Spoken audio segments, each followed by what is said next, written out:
Yeah, USB-C. Okay. You got one of those? I'm full battery.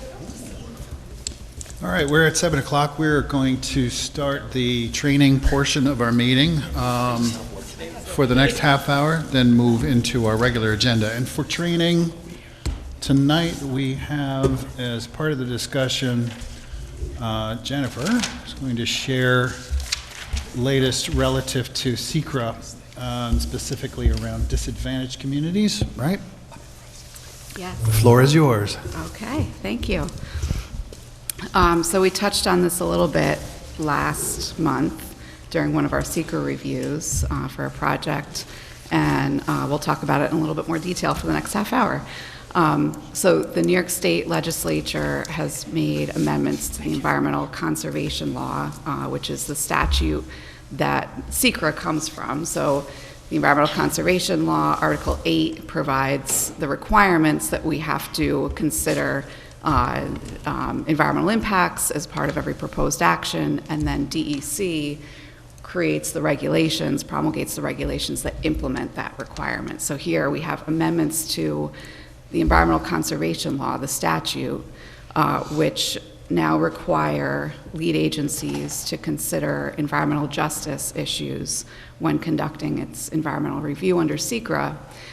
DEC is still working on the regulations to implement that. So we're going to talk a little bit today about what was amended in the Environmental Conservation Law, but there's still a lot of unknowns as far as how DEC, the implementing agency, intends for that to actually happen. So some of this is to be determined once the regulations are finalized. They were proposed at the beginning of 2025, and the final rule has not come out yet. So we'll get into all of that as we go through. So what is EJSL? EJSL is the term for the amendments to the Environmental Conservation Law related to environmental justice, called the Environmental Justice Siting Law. These provisions actually took effect at the end of last year, but as I mentioned, again, we don't have DEC regulations kind of giving the instructions on how that's going to get implemented. Sorry, real quick, so that means yeah. they've been adopted. The statute has been amended to require this assessment, but exactly what is involved in the assessment has not been promulgated by DEC yet. You. Yeah. So the purpose of the Environmental Justice Siting Law is when adopting the amendments to the Environmental Conservation Law, the state legislature recognized that as a result of inequitable patterns in siting certain environmental facilities, that minority and economically distressed communities are bearing a greater environmental health burden due to these inequities from the cumulative pollution exposure from multiple facilities.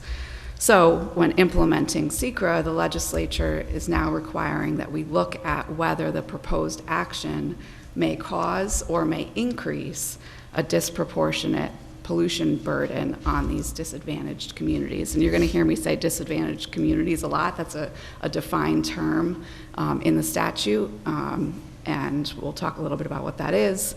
But it goes by the acronym DAC or DAC. So how does the Environmental Justice Siting Law affect how we currently do our SECRA reviews?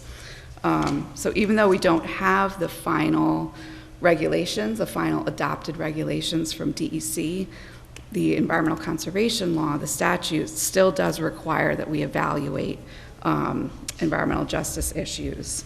DEC has provided interim guidance while it's going through its rulemaking process, and has basically said you should use our draft materials in order to implement this requirement while we're finalizing the actual rules. Quick question. Do they have a mapping tool because that's usually the center of these kind of Yes. things, and the mapping tool tells you what the air quality is, the number of different types of facilities, the incomes, makeup, demographics, all the stuff that would enable you to. Yes, and I have a slide on that in a couple more slides, and if the link works, we can actually go into that mapping tool and see what it looks like for Beacon. So there are draft materials available on the DEC website.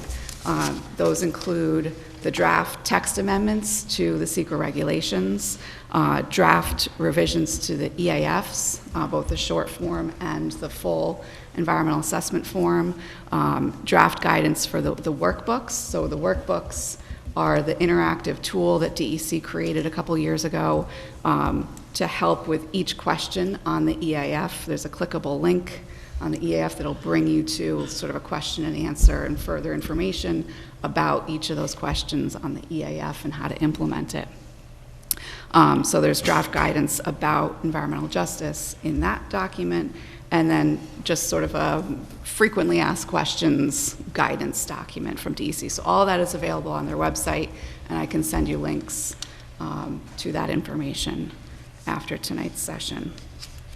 So there are two instances where this will come up in our SEQRA review. The first is when we're taking the step of determining significance. So determining whether or not there is a significant adverse environmental impact as a result of the project. And in that step, we're going to consider whether the action may cause or may increase a disproportionate pollution burden on a disadvantaged community, or DAC. The second time it'll come up is if you have issued a positive declaration, so you've already found that there may be one or more significant adverse environmental impacts, and you're in an EIS process, an environmental impact statement process, and there the EIS is required to assess whether the impacts of that proposed action on a DAC may increase or cause a disproportionate pollution burden.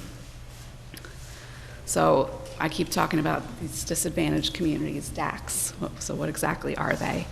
The Environmental Conservation Law defines DACs as communities that bear burdens of negative public health effects, environmental pollution, impacts of climate change, and possess certain socioeconomic criteria or comprise high concentrations of low and moderate income households, as identified pursuant to a particular section in the Environmental Conservation Law. So we go to that particular section of the Environmental Conservation Law and we find out how DACs were identified. So section 75-0111 of the Environmental Conservation Law created what's called the Climate Justice Working Group. And this group's job was to establish criteria to identify disadvantaged communities throughout New York State. So they use criteria like geography and public health, environmental hazards, and socioeconomic criteria to figure out exactly where, based on census tracts, where these disadvantaged communities are located, so lead agencies can focus their attention on those communities when an action comes before them. Can I ask another question? Sorry. Yeah. Can a community, what's the size of a community? Can a community be an area within a city? It's so they use census tract, so Okay. it's per census tract. So it's going to depend on the population of that census tract as far as the size is concerned. And we'll go through the map that shows where the Climate Justice Working Group found disadvantaged communities throughout New York State. There's one map that they created, and then there's a second map that DEC created to kind of drill down further to look at the burdens in each of those communities and their vulnerability. So some of the things that the Climate Justice Working Group considered are areas that are burdened by cumulative environmental pollution or other hazards that can lead to negative public health effects. So if you have a community where there's a concentration of industrial uses, power plants, things that would, highways cutting through the community, creating additional air pollution, and because of inequitable patterns of siting these things, they tended to be concentrated in a disadvantaged area. So those could be areas with concentrations of people that have low income, high unemployment, high rent burden, low levels of home ownership, low levels of educational attainment, and these are all from the Climate Working Group's website, which I can share with you as well. Also areas that have historically experienced discrimination based on race or ethnicity, and also areas that are vulnerable to impacts of climate change, like flooding and storm surges. So you can potentially have a relatively affluent community, but that community might be disadvantaged because they're in a very vulnerable physical location, geographic location, and subject to impacts of climate change. So this working group had quite a task of looking at all of those various criteria and various factors and determining where disadvantaged communities are located. So actually, I'm going to switch, these got in the wrong order. So this is the map, and I had it focused, a little snip focused on our area. You can't really, you could barely see you could see the Hudson kind of in the shaded pattern cutting down through Beacon and between Beacon and Newburgh. But this is an example of the map that was created by the Climate Justice Working Group that identified by census tract areas where there are disadvantaged communities. Now there are supposed to be layers available on this map where you can look at the burden that the working group looked at, like how the disadvantaged community was burdened, whether there's location of a landfill, traffic issues, air pollution issues, flooding risk, and then also the type of vulnerability that was assessed to that community, whether it be poverty, housing insecurity, unemployment, etc. So I'm going to try to click on this link and see if it'll take us to the, yep, there we go. So we click down. So there is the map in all of New York State. All those purple areas are where the Climate Justice Working Group determined there are disadvantaged communities. And we can scroll in. If it'll let me. You could just type Beacon at the top, it'll let you. In search. Stop mansplaining.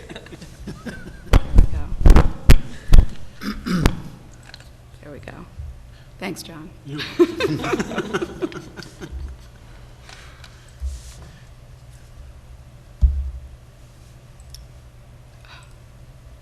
So we can see Beacon is actually divided up into two census tracts based on this. The northern part of Beacon, the map tells us that the environmental burden on the northern census tract in Beacon is higher than 94% of the other census tracts statewide. And in terms of vulnerability, that census tract is higher than 69% of the census tract statewide.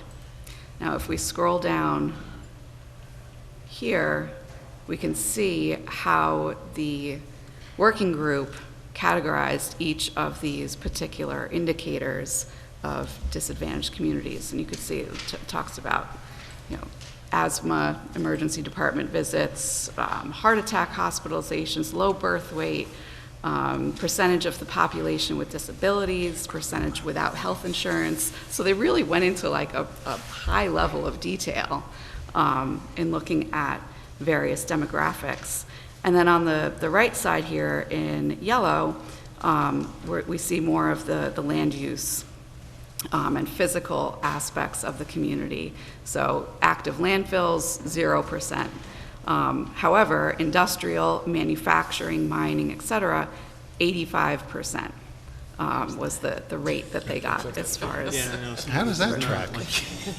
How does that track? For, I mean, Beacon is, you know, No, has the- a lot of industrial sites, right? Former industrial sites. Former industrial. Yeah. That are probably still contaminated in some way. They're still Some may designated be, brownfield right. or? There's several remediation sites. So for example, on the EAF mapper that you see that comes in with each EAF, almost every single EAF that we see on properties in Beacon, it comes up as, yes, it's within 2,000 feet of a site that was subject to Oh. remediation through DEC. You know, it's usually sites that have already been cleaned up, so it's not an issue, but that particular category almost always triggers for almost any project in Beacon.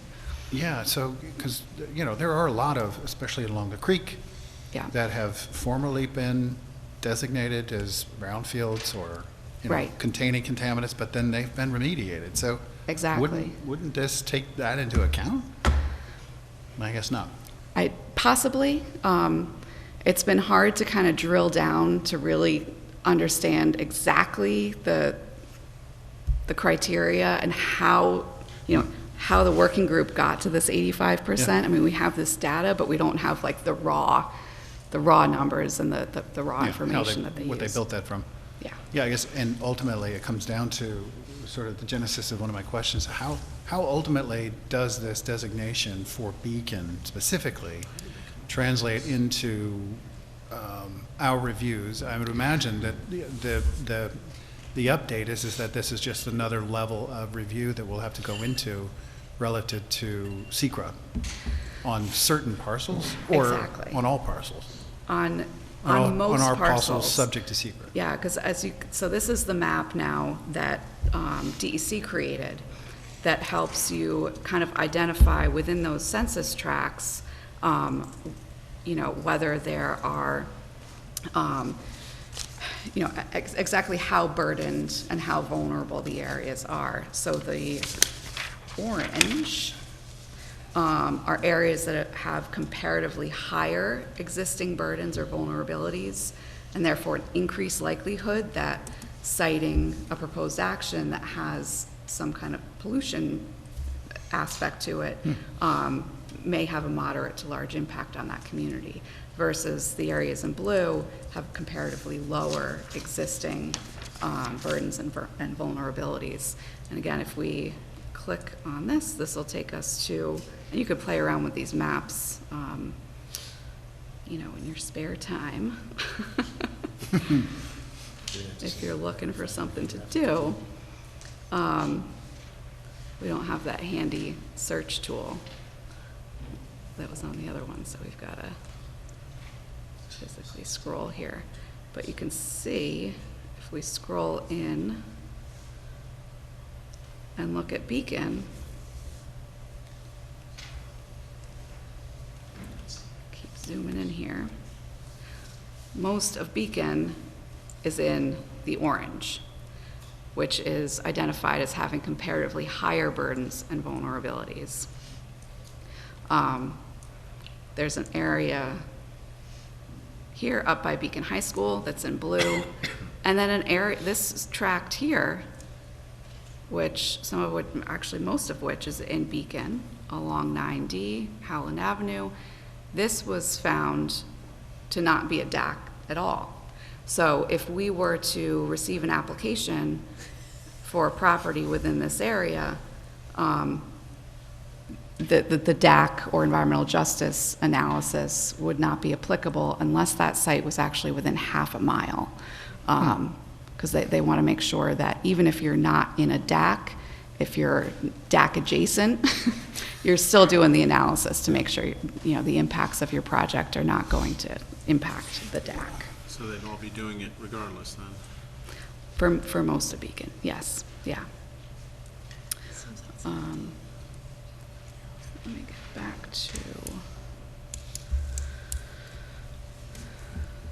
map. So again, you know, we're doing this analysis when we are in sort of step 3 from prior SECRA presentations that we've done, the determination of significance stage.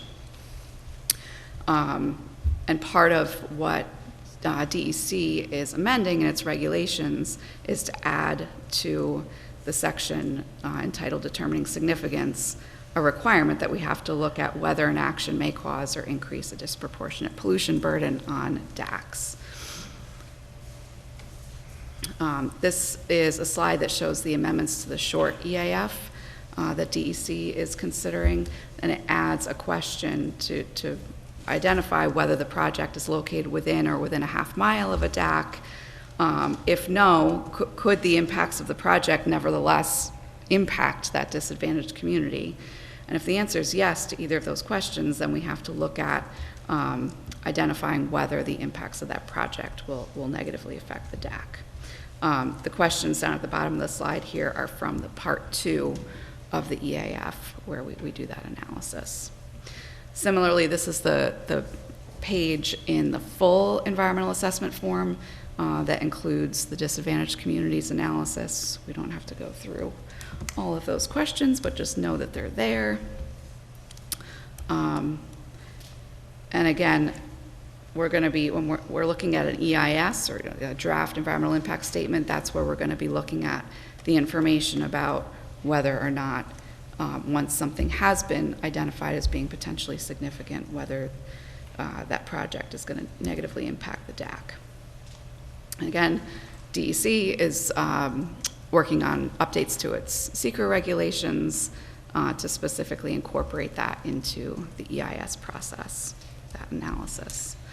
So these are some of the resources. These are all clickable links, and I can provide you with the PowerPoint presentation. Sure. Yeah. One other thing that I should mention that is included in the DEC amendments to the SECRA regulations is a new type 2 action. So unrelated to environmental justice or DACs, the construction of a multi-family building with 4 or more dwelling units is now a type 2 action, so requiring no environmental review, but only if it meets certain criteria. And that includes where the gross floor area doesn't exceed 10,000 square feet. It's on an approved lot, connected to existing public water and sewer, so no septic or wells. It's a permitted use under the zoning code.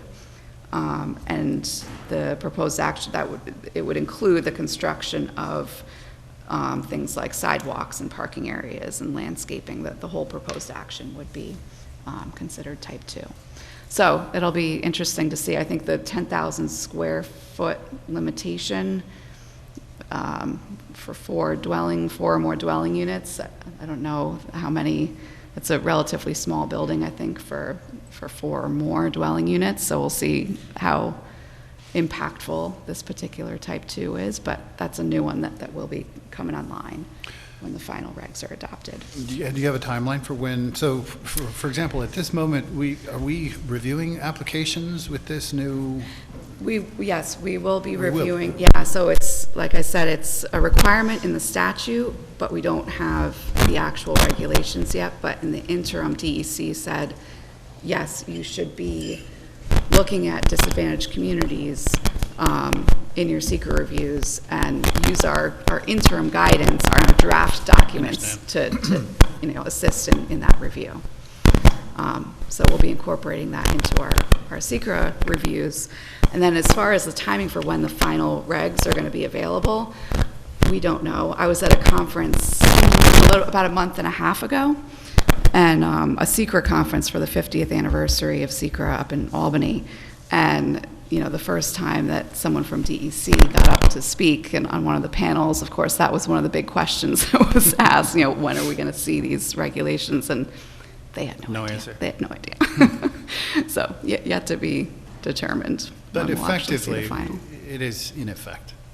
Yes, Okay. yes. Yeah. All right. Have we missed certain applications that would fall under this requirement, or? Well, we incorporated it into a SECRA review we did. We did, okay. Last month, and we'll continue to do that going forward. Great. Yeah. Yeah. Any other questions? Thank you. Okay. Looks like we're short a couple of members still. David's expected? Okay. Okay. Just remind me. You probably need this, don't you? Okay, well, welcome everybody to the December 2025 meeting of the City of Beacon Planning Board. Sorry, I'm in my other fiscal year at work, so it's 2026, but anyway, the last meeting of the year. First order of business, adoption of November's meeting minutes. Any changes we need to address, or otherwise, can we accept a motion to adopt last month's minutes? Motion to adopt last month's minutes. Motion by Len, Second? second by Kevin. All in favor? Aye. Aye. Mercedes, I have to abstain. Okay, so we all, you have to abstain, you weren't here, right, okay, so you're an aye? Yep. Yep, okay, so we're good, we pass. Great, so that brings us to our first agenda item. This is public hearing and continued review of applications of site plan approval and special use permit, hotel and restaurant, 1064 Walcott Avenue, submitted by J. Mark MNG LLC. So we're going to open the public hearing. I'll accept a motion to do so.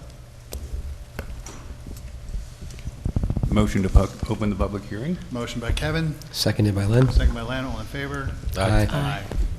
Motion carries. Good evening. Good evening, happy 2025. For the record, Taylor Palmer with the law firm of Cuddy and Fader on behalf of the applicant. I am joined by our project architect, R.E.A. Siegel, as well as our project engineer, Mike Bodendorf of Hudson Land Design, and Rich DeAndrea as our traffic consultant for the project. As you mentioned, Mr. Chairman, we are before you this evening for our public hearing on the site plan and special use permits for proposing to adaptively reuse the existing buildings on the property to install an addition to connect the existing southern building for a use as a proposed hotel with a 48 guest rooms and associated guest amenity spaces and an accessory restaurant. Before I turn it over to REA and Mike and Rich to review those site plans and the traffic and parking analyses that were submitted with our application, for the benefit of the public in attendance this evening, if I may, I'll provide a brief overview of the project and jump right into those, including some of our details submitted to you in our November 12th submission. Sorry, following your November 12th meeting. The property is currently developed with an existing 3-story historic building on the northern portion of the property. I think Ari was trying to not those screens, but just picture it in your mind. The existing 2-story building on the southern portion of the property, and then the associated parking areas, which is operated today as the Rose Hill Day School. The property is presently in the R140 district and in the city's historic district landmark overlay, or HDLO, and we abut the RD6 Design Residence District. The property across the street from the property to the east includes the Riverview Funeral Home, or Halvey's Funeral Home, and the surrounding area includes a mix of multifamily, single-family, residential, commercial, and institutional uses, including the funeral home, Dia, as well as the shopping plaza. I always think of it with Sal's Pizza and Walcott Wine. I know we've mentioned that before, and then professional services shops. The premises is about a half mile from the train station, and what we're proposing to do, as I noted, was to adaptively reuse the 2 buildings on the property and to construct an addition to the existing southern building on the property. These buildings will be redeveloped into a 48-room hotel, and that's going to be known as the Inn at Spy Hill. In addition to the guest rooms, the hotel will contain guest amenity spaces, including a lobby, a reception area, and a gym for use with a spa for guests of the hotel, and a hotel restaurant, which is proposed to be open to the public. The hotel entrance will be defined by a porte cochere located behind a small landscaped island and significant functional ornamental landscaping that will be provided throughout the property. The landscaping plan was designed by Deborah Adamsons of Landscape Restorations to embrace the Victorian architecture of the building and to reflect the elements of the historical Victorian landscapes and the gardens, which encourage socializing in the naturalistic setting. Finally, parking will be provided for hotel guests using a combination of on- and off-site parking spaces and a valet parking system. And now I can add that my colleague Jessica Zalin is also here with us too. I'd also like to provide a brief summary just of the changes since we were last before you that were submitted in our November 25th package. So following our discussion at the November 12th meeting, we did continue to develop the engineering components of this, as well as the traffic, parking, and landscaping, and the lighting details for certain programmatic elements of the project. The project, in this case, has been refined to include additional landscaping as well as lighting details, and then, which will help to serve, enrich the overall project design, enhance the experience for the guests of the hotel and the restaurant. The landscaping plan has been supplemented, and we've also proposed certain lighting locations that have been incorporated into our plans with downlights at the porte cochere and bollard lights along the proposed pedestrian path of the building and the sidewalk. Lastly, but not leastly, the applicant has had an information session about the project with abutters to the property. We sent around a notice to the same folks that were noticed this evening, noting that tonight, of course, is the public hearing, inviting them to speak about the project and some feedback. So with that, I will turn it over to RA, who now will visualize it further without the benefit of his site plan. Actually, while RA is trying to connect, Mike's going to try and connect. So I'll have Rich come up and speak to the traffic aspect, and then we'll go back to the visual. Oh. Sorry, RA, you're up. Good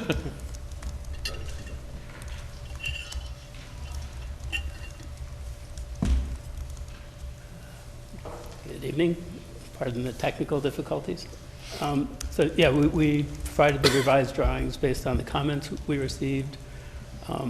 So now we show the floor plans with the sprinkler and utility rooms. We're still reviewing locations for the mechanical equipment and how that would be screened.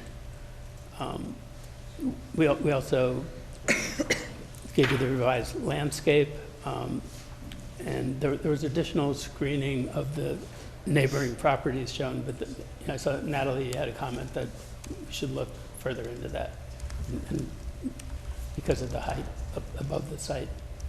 That, so we'll look at adding more to the screening that we already showed. The landscape designer is looking at the trees that are going to be removed and those that are going to stay. There are about 75 new trees, but we'll get any that would be removed onto the demolitions plan, and we'll note which ones are new. We did revise the lighting plan and added a number of fixtures and different fixture types to light the landscape, the pedestrian paths, and the building, and then to highlight the entrance as well. We're waiting on the lighting designer. Jim, you know how those guys are. A little slow. So we'll submit that as soon as we get the photometric plan. Thank you.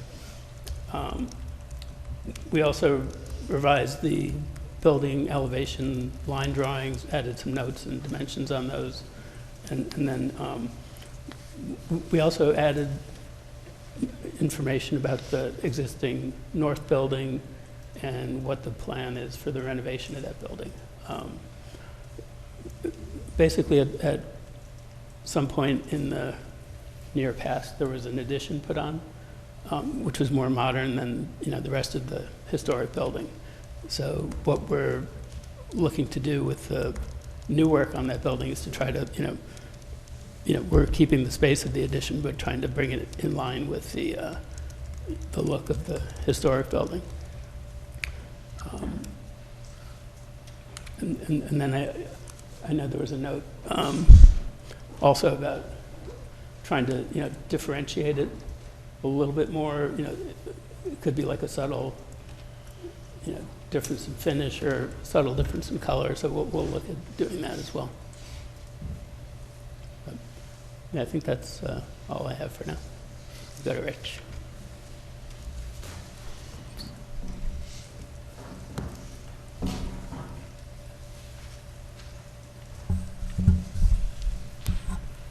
Good evening, Rich D'Andrea, Colliers Engineering and Design.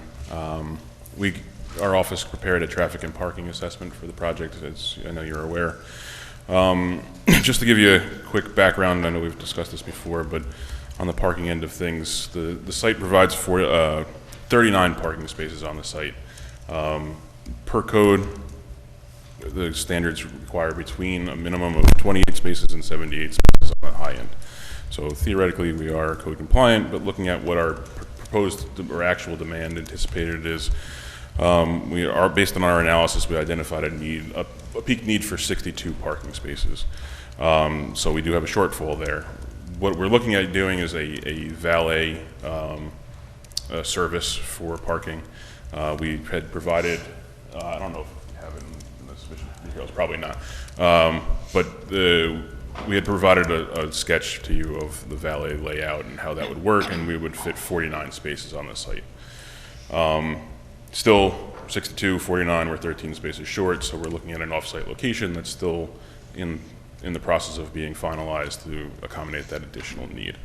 I know there's some comments from your traffic consultant about potential to accommodate some more valet parking on the site, but that seems like it would hinder some emergency access, so we understand that may not be so feasible. On top of those things, we also took a look at, since the last meeting, we took a look at 2 other things. Site distance at the site access was a request. So we did go out and take some measurements of site distance at that location. The key sight line coming out of that driveway is looking to the south from the driveway. When you look to the south, there's an embankment right south of the driveway that does sort of block your sight distance a little bit, and there's a horizontal curve on Walcott Avenue that also blocks your sight distance. That said, we measured an available sight distance of 260 feet, where you require 200 feet minimum stopping sight distance for the safe operation of that intersection. So we do exceed that. There are some other guidelines for intersection sight distance, which is more for comfort of drivers entering and exiting the driveway, that we don't meet, which is a 335 foot sight distance. So we're in between those 2 numbers. The access should be able to operate safely as it has for many years, but there's some recommendations that we'll take a look at and present to you for your next meeting on ways we can maybe improve that, and maybe provide some other signage and things that on 90 to warn of the driveway. We also noted from the comment letter that there was landscaping that we may need to look at that may be in that sight line. That was just a coordination thing, and we'll take a look at that. And then the other thing that we did look at since the last meeting was accidents along that stretch of 9D right near the driveway. We requested accident data from New York State and from the City of Beacon. We haven't received a response from the City of Beacon, but the New York State data only showed 3 accidents over the last 5 years. One of which was at the Beekman and Walcott intersection. One was at Stratford and Walcott. Beekman Street at the south end. Beekman and Walcott, Stratford and Walcott, and then there was another collision with a deer. So it was kind of not a significant accident. Beekman's quite a ways away, though. No, Beekman, the south end of Beekman, it loops around. You have the. Oh, here, okay, gotcha. Yeah, just south of the driveway, near the funeral home there, that intersection. So that's basically the updates. Unless you have any questions, I think we're good on our end. So. Okay. Is that it for now? Okay. So we'll take a tour around the consultants. I know the applicant mentioned acknowledgement to some of both of your comments, but Natalie, is there anything you want to either highlight or bring to for the applicant or bring to the board's attention? Yeah, I think mostly for my letter, I just wanted to note that I left in comment number 1, just reminding the board that because this property falls in the HDLO, there's kind of 2 sections that we're looking at. 223-24.7 talks about special uses that are permitted in the HDLO, so that's where hotel comes in. And then chapter 134-7 is specifically about design criteria kind of within the HDLO. So those 2 are kind of the criteria we're looking at for this site. And I just acknowledge in point 1 that the board has spent a lot of time talking about 2 significant ones of those. Hotels are permitted if they're adequately kind of screened, if new additions and stuff. So we've talked a lot about that. And then also the enlargement to existing structures is one of the discussed criteria, undue enlargement, and we talked about that. So I just kind of documented that. I think the one aspect where the board and the applicant should kind of continue to develop the details in the plans is in regards to changes to the historic structure itself. So while a lot of the regulations in those two sections focus on new additions and how they relate to the historic structure, there's also specific design criteria about how the historic structure should be modified, if in any way. And so I think one of my main requests to the applicant was providing, I think we have some imagery of the existing structure from some angles, and we have elevations, but I think a little bit more detail, and so that the board can clearly review what's being changed on the historic structure to the north, so that we can ensure it complies with those sections. And then I think besides that, the applicant addressed there's a rear yard setback that needs to be discussed, trees and what's going to be removed. They noted that would be marked.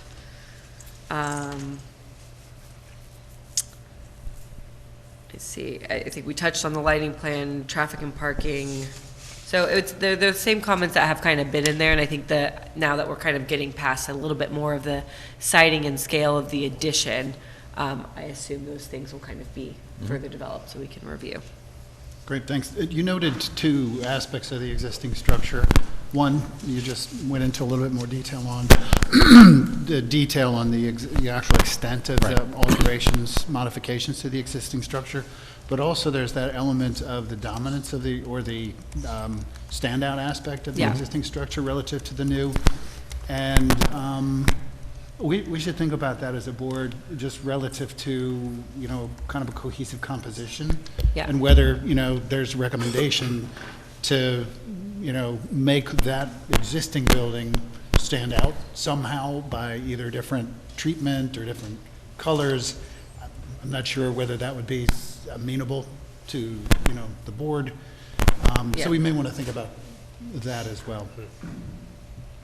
Because it is somewhat in contradiction to what the current proposal is.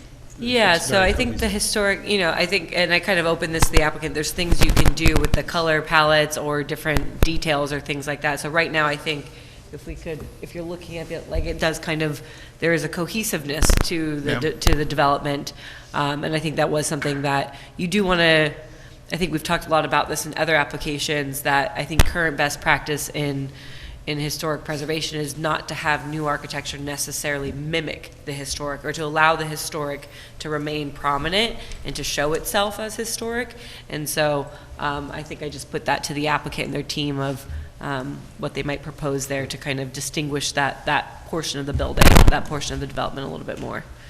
Right, and for the benefit of the board and the public, the applicant originally had proposed one continuous building, which had been broken up, the massing changed and sort of re-articulated to try and appoint it a little differently based on the board's comments.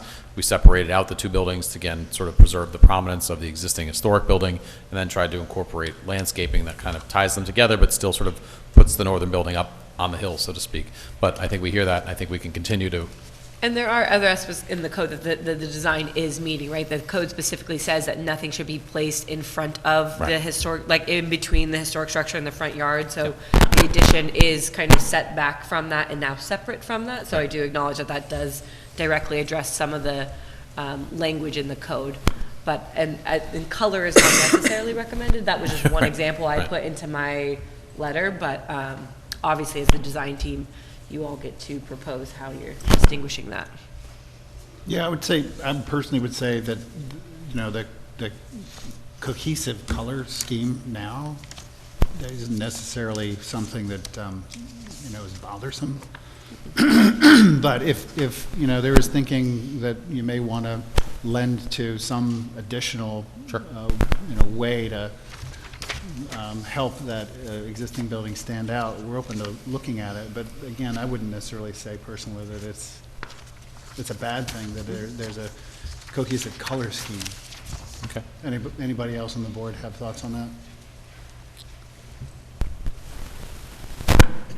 Okay. Mr. Russo. So we've had for a while note with regards to a need for a variance in the rear. I know they've been talking with the property owner to acquire additional land. Can you update us where that stands? Sure. The property owner has been reaching out to the neighbors and trying to speak to them directly. We're now sending a letter, a more formal direction, but we're going to need a variance. Even whether it was a license agreement or others, there could still necessitate a variance either way, but we won't be going to the zoning. To the extent we don't purchase the lands, we would go to the zoning board, and that would follow the seeker process. So it's a coordinated review, so we'll be here with you all as the lead agency, and once that's completed, if we don't come to some other arrangement where we'd own that land, which would merge into your application as a lot line adjustment with Yep. those lots, then we would be at the zoning board for that relief. Got it. And that's because of a bizarre sort of jog in the property line as it relates to the pinch point with the addition to the non-historic building. It's just the way that the lot lines function back there. Yeah, Understood. I think we just want to know before we complete our seeker Right. review, whether that's going to be a lot line adjustment or not, just so that that can be folded into the seeker review. Understood. Fair. Did we get Ken from Creighton Manning on the phone? Yes, Ken is on Zoom. Hey, Ken. Wanted to ask if you had highlights you wanted to share relative to your review. Ken, if you can hear us, you're on mute. But we might be having some technical difficulties. In case Ken can hear me, Ken, if you have comments, the chairman's asking your support on the city side. You're on mute, by the way.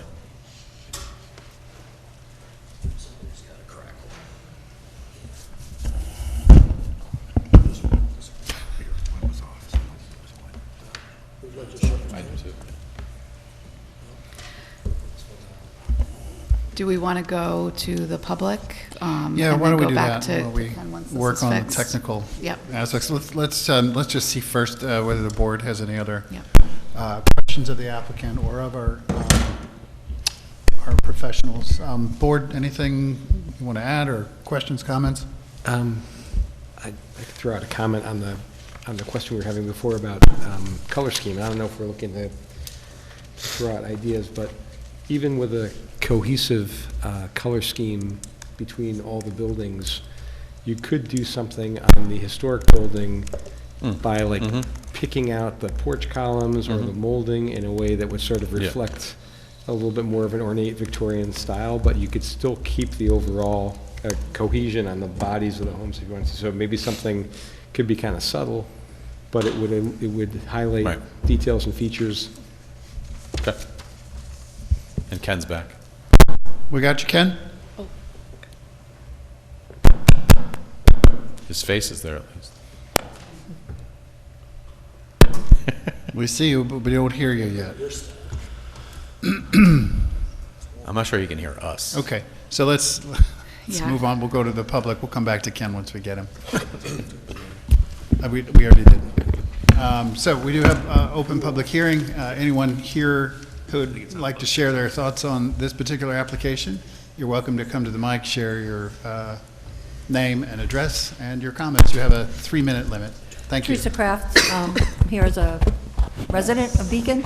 I love the cohesive color scheme and Len's idea of just pointing out very small differences.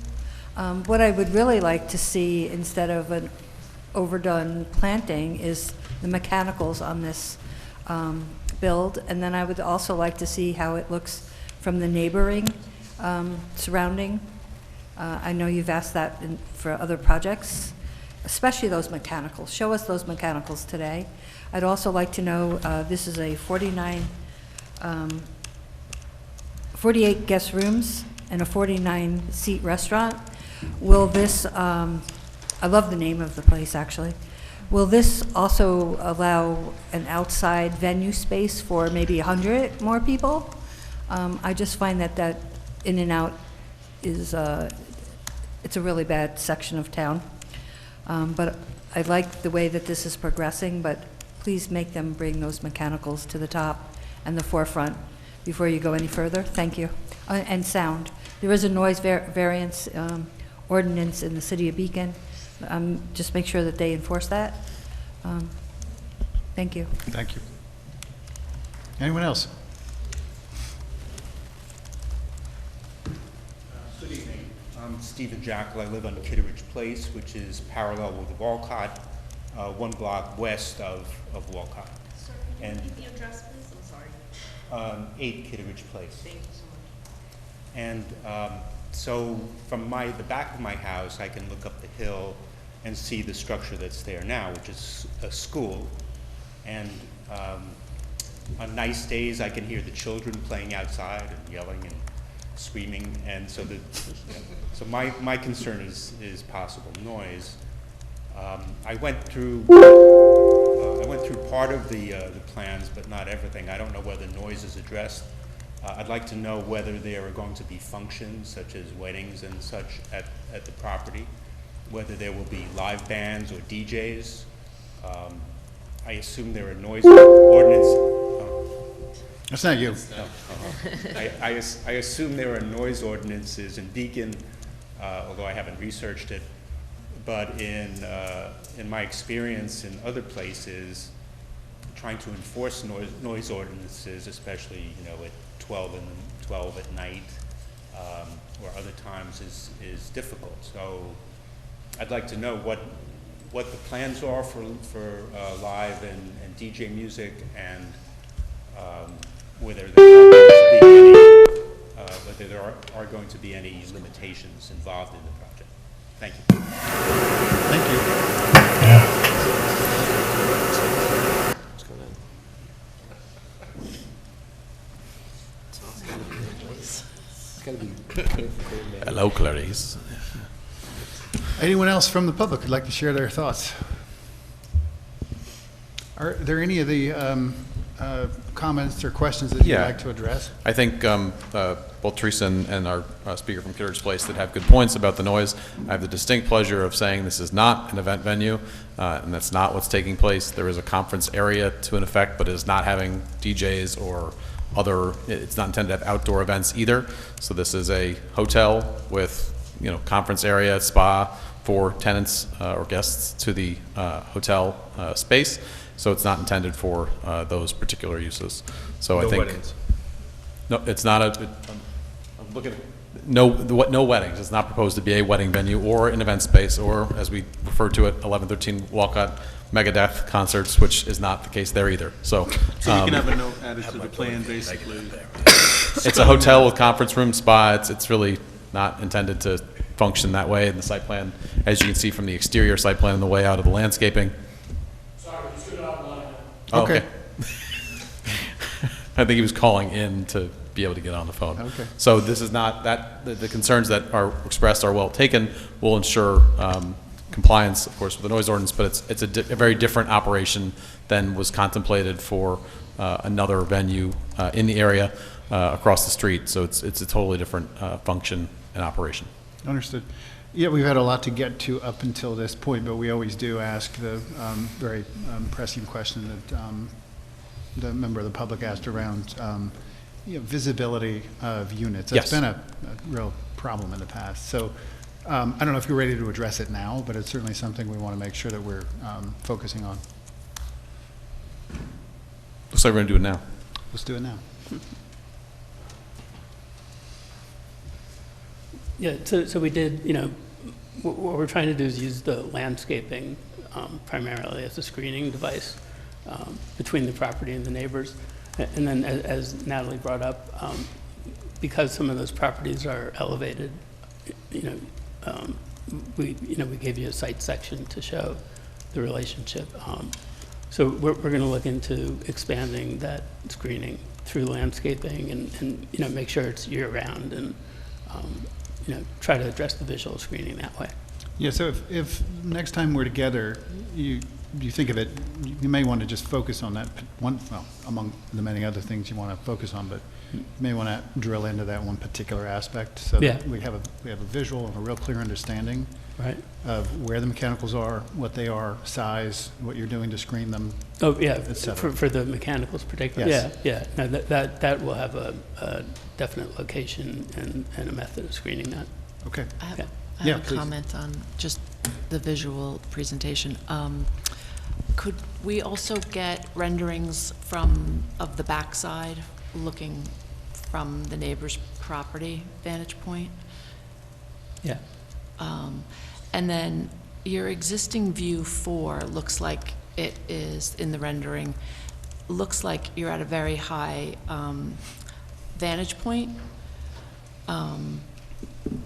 So just kind of knowing that information, like the hill is high, so if you're doing it from a pedestrian's vantage point or someone driving in a car, it's going to look significantly different. And I think it would also be helpful to have an actual photo of the existing pine trees that are there. Because from the vantage point of a driver or someone walking down the sidewalk, the lower limbs are, the limbs start fairly high up the trunks, so you might want to look at another layer of screening underneath the existing branch height, just to supplement. Okay, yeah. we can look. While maintaining sight distances. Yeah, it's up on the hill, like it's not. Yeah. Yeah, You're talking about that large stand yeah, the large pine trees. Yeah. against North Avenue? Yeah. Yeah. I mean, in that case, if we're just doing like supplemental lower screening, would that make more sense on the building side? Of the trees? Yeah. I think you could do either, whichever Okay. gives you more space and, with obviously protecting the root zones of the existing trees. Okay, yeah, we'll look at that. And then I just had a question. We don't normally show views from neighboring properties if there's not a street there. I mean, I understand the concern, and we'll show we'll definitely show the back of the building and stuff, but, I'm just wondering how far you want to go with the position of the view. What do you mean? Well, normally we wouldn't look at a particular, neighbor's parcel of land and try to find a. Right, I just meant the view of what the back looks like. Oh, yeah. From what vantage point, you're saying? Well, As opposed to an elevation? Yeah, it sounded like the request was that, we show it from.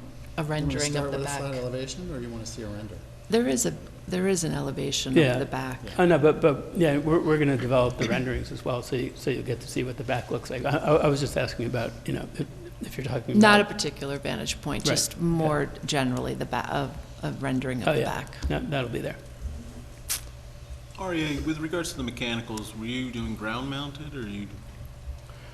That's sort of the question at this point. I don't know if there's a way to conceal them, Well, there's a way to conceal them behind the building on the left side. Right. Because you've got a wall that's 6 foot, 5 foot high as you go further back. I mean, so that whole area is sunk in behind the building. You may want to consider something in that area. Yeah, that's one thing we were looking at, like in front of the retaining wall, and then screen it with landscaping in front of that. Yeah, that would Yeah. definitely hide it from, Oh, I had one other comment Yeah. on the landscape. Please. yeah, this area right here. Kind of right Go around ahead. the turnaround and the parking back there. I appreciate the, using the orchard planting in order to help screen the proposed building. And I do like the garden in the little junction between the existing south building and the proposed new building. I would just say that looks like it's going to be pretty shady, so you just might want to think of, like, it might not be sunny enough for a kitchen garden. There might have to be some other type of garden, but Okay, just to yeah. point that out. Yeah, I'll talk to Deborah about that. That's at the south building? Yeah, Right, on the right. north side of the south building, okay. that connects the two, the proposed addition to the existing. There's a garden, Right. and it's just going to be kind of shady, I would think. Okay, yeah, I'll talk to Deborah about that. Okay. All right. Let's, I noted you had your hand up, ma'am. Did you want to share some comment? No? Yeah, you didn't. Okay. So before we lose him, let's go to Ken with Creighton Manning. Ken, you with us now? I believe so. Can you hear me? Fantastic. Yep, loud and clear. Awesome. Thank you. Thanks, Pete, for fixing that issue. I appreciate it. Just to go through my comments, and Rich kind of summarized it very well relative to the site distance. I think he gave a good description of what's available, what the minimum is, and what the desirable is. And I think even mentioned, speaking of landscaping, some of the stone fruit orchard plantings that are proposed along the, if you're on Walcott Avenue facing the driveway, it's on the right-hand side. There may be some, smaller ground cover that could go there, or keeping some of the trees closer to the parking lot, but keeping the ones away from the sidewalk. Due to the curve, that's the sight line that you're looking through, through that area. So if they can take a look at that. And then really, as we had noted in a previous analysis, going from the day school to the hotel is going to drop in terms of the amount of cars coming in and out of the site. And parking is kind of a middle ground of what's the minimum available or the minimum needed by zoning and the maximum. They do have a higher demand.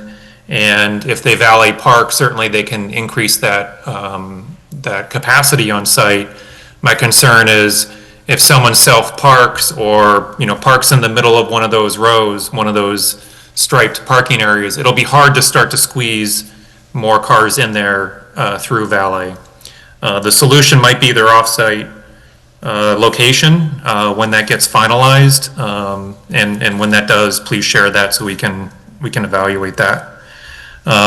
In broad strokes, that's kind of our concerns relative to the site. Okay, thanks, Ken. Yeah, I think we'd be curious to understand, the approach to valet, and obviously you're still working on, how that's going to shake out. And Ken may have just mentioned it here, but, in his review, he did highlight the potential for using areas on site, those yellow shaded areas for valet. I think that's something we would recommend against just to make sure that we're maintaining fire and life safety. Yeah, I think that's why Rich laid it out originally that way.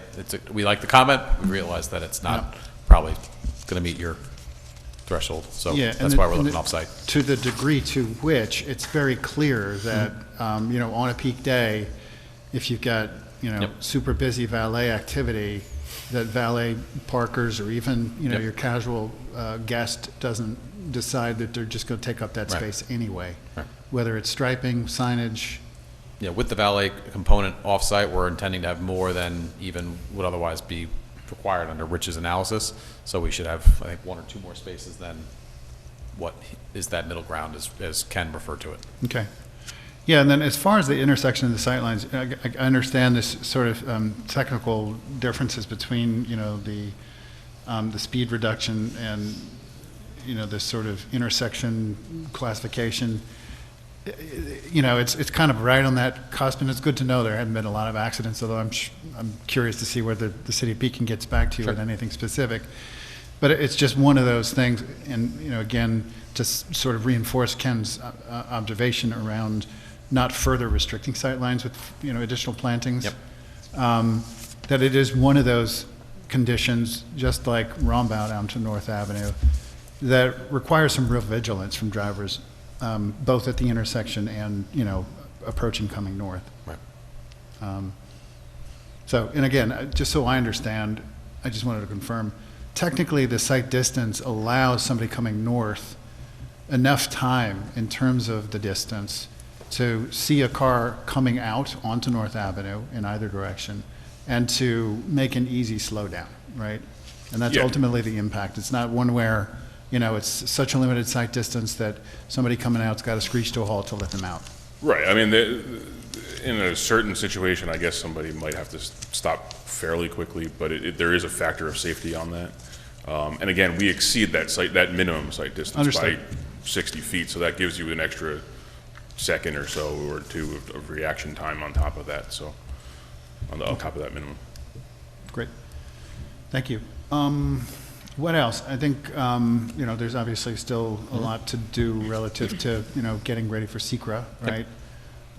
Do you mind us leaving the public hearing open for next month, just to make sure that we've got stuff covered? I think we'd probably want to do that. We don't regardless of whether we you don't mind want, or not. no. But for purposes of general municipal law and otherwise, we'd ask that you keep it open until next month. Yeah. And maybe consider authorizing the city attorney to consider draft seeker details. Right now? No, not tonight, for next month. Yeah, Yep. yeah, we'll see where you're at. That's a possibility. That's all. Great. Thank you. John, you. I just had one other thing. Oh, please, yeah. Mike. I think his mic's cutting out. Sorry, I'm kidding. Oh, thanks, Taylor. Wouldn't want to do that.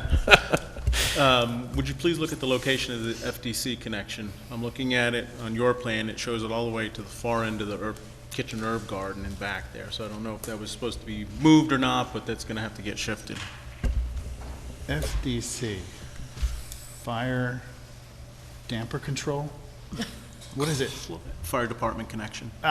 It's For the close. sprinkler system. It's fire something. The fire thing. You're on the right track. I mean, So many acronyms or abbreviations. Okay, thank you. Anything else? Only if the board needs to continue the hearing. I don't know, I'll defer to Jennifer on whether that requires any the date certain. I don't know, what is December? Yep, so the January January meeting. planning Okay. board meeting, That's it. which is the 13th of January. 13th, right? What's that all about? That's all. It's just for the Lawyer record. stuff? Yep. Okay. January meeting would have been fine, but date specific is nice too. Okay. We like to be specific. Yes, that's always good. Anything else? Just the next one. Oh, that's why you're still standing there. Okay, so we're gonna move to item number 2 on our agenda. That's the continued review of application for site plan approval, mixed-use commercial and residential, 291 Main Street, submitted by Telephone Building LLC. Good Hello evening. again. That guy was handsome. For the record, Taylor Palmer with the law firm of Cuddy and Fader on behalf of the applicant. Tonight, I'm joined by our project architect, R.A. Siegel, and Mike Bodendorf of Hudson Land Design, as well as Beth Selig of, they're talking about something, hopefully it's our screen being the right presentation, of Hudson Cultural, who's our cultural preservation and historic specialist.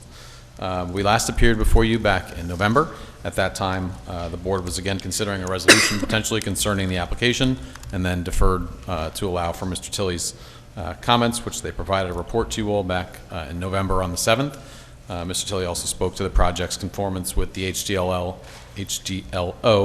and CMS zoning criteria, and we discussed adding back in the punched rectangle that we had tried to be responsive to the comments, but the board seemed to want to keep to allow the features to be similar to what are on telephone buildings. So we've put that back in. As we detailed in our November 25th submission, there are only minor changes since we last appeared. We're again trying to further address your lighting and landscaping and rear fencing comments. To try to go one step further, we did create another alternative, the Main Street facade design. We submitted changes that have a symmetrical brick piers. I call it the Len alternative, but that has been presented within the plans, and that's trying to design or echo the symmetry of the historic telephone building in that context. The alternative design is presented in the interest of trying to build a consensus among the board and to fully demonstrate that symmetrical design that was requested here. In contrast, again, we do respectfully submit that the asymmetrical design utilizes a dynamic asymmetry, which was intentional to try and have that unbalanced composition to create energy and movement and visual interest, while incorporating some other details to reinforce that perception of the visual hierarchy of the telephone building and the subservient smaller addition. As we did note in that submission, again, the applicant is comfortable proceeding with the asymmetrical or this alternative. That, again, makes it more symmetrical. I think the point being that either of these projects, again, very slightly adjusted proposals address the code's criteria for a project or property in the city's HDL and CMS. So with that, we are certainly pleased to go over any other comments that the board might have at this point. And with those details and the benefit of Mr. Tilley's comments, on top of those of the city planner and the engineer and our consultant looking at the changes, we are suggesting that this project hopefully can be approved in its entirety. So with that, we're certainly pleased to answer any other questions you might have. So just so I'm clear, at this point, from last month's submission, you're reintroducing the option of the symmetrical piers? We've never had that option before. We tried to expand upon comments from the board about trying to make it more symmetrical. We had done some of that. We heard at the last meeting that it didn't look like it went far enough, so we tried to make it a fully symmetrical alternative. I think the asymmetrical alternative has been reviewed by the city's consultants and the board to an extent, and I think we were in position that that would satisfy all of those criteria, but in an attempt to build a consensus that would hopefully consider approving the project, we incorporated that so that the board could, I guess, weigh for us its preference on that design, and again, the applicant's pleased to sort of proceed with either option, just with an intention of hopefully finding a way to seek approval rather than to go a longer route. Well, yeah, so last month, we sort of kind of discussed amongst ourselves, you know, the propensity to lend recommendation to council to draft a resolution for adoption, and, you know, you remember the sort of turnout from that. So we're still in that same, you know, position tonight to be able to do that, potentially. Depending on how certain members may feel about changes. Well, I guess what I'm leading up to is more a question to the board on whether any aspect of this is going to alter their view of the application to the degree to which it would change how you feel about how we left things last month. This question of the equal pilasters or non-equal. So I'll ask that to the board and those members who were leaning more toward a nay. So my comment was, you know, specifically requesting a symmetrical facade. So if we go with a symmetrical option, then my comment is addressed. Yep. Okay, that answers the question. So with that, let's just make sure that we highlight any other observations by our consultants. Mr. Russo, anything still? No, all engineering comments have been addressed. Thank you. Okay. Same for Natalie, planning. same? Okay, Karen has something. I did. On the landscape plan, we had discussed screening the parking area along the fence line on the south. And I don't see that changes were made in the landscape plan. I guess the answer was we proposed a fence in that location. Oh. So that was I guess the adjustment. Okay. What type of fence? It's a white picket, wood Is that picket. illustrated as? Yeah. Do you want to, Jess, you want to try and pull that up in the? We're logged out. So Mr. Siegel will pull it up. We're so secure we can't even show you what we want.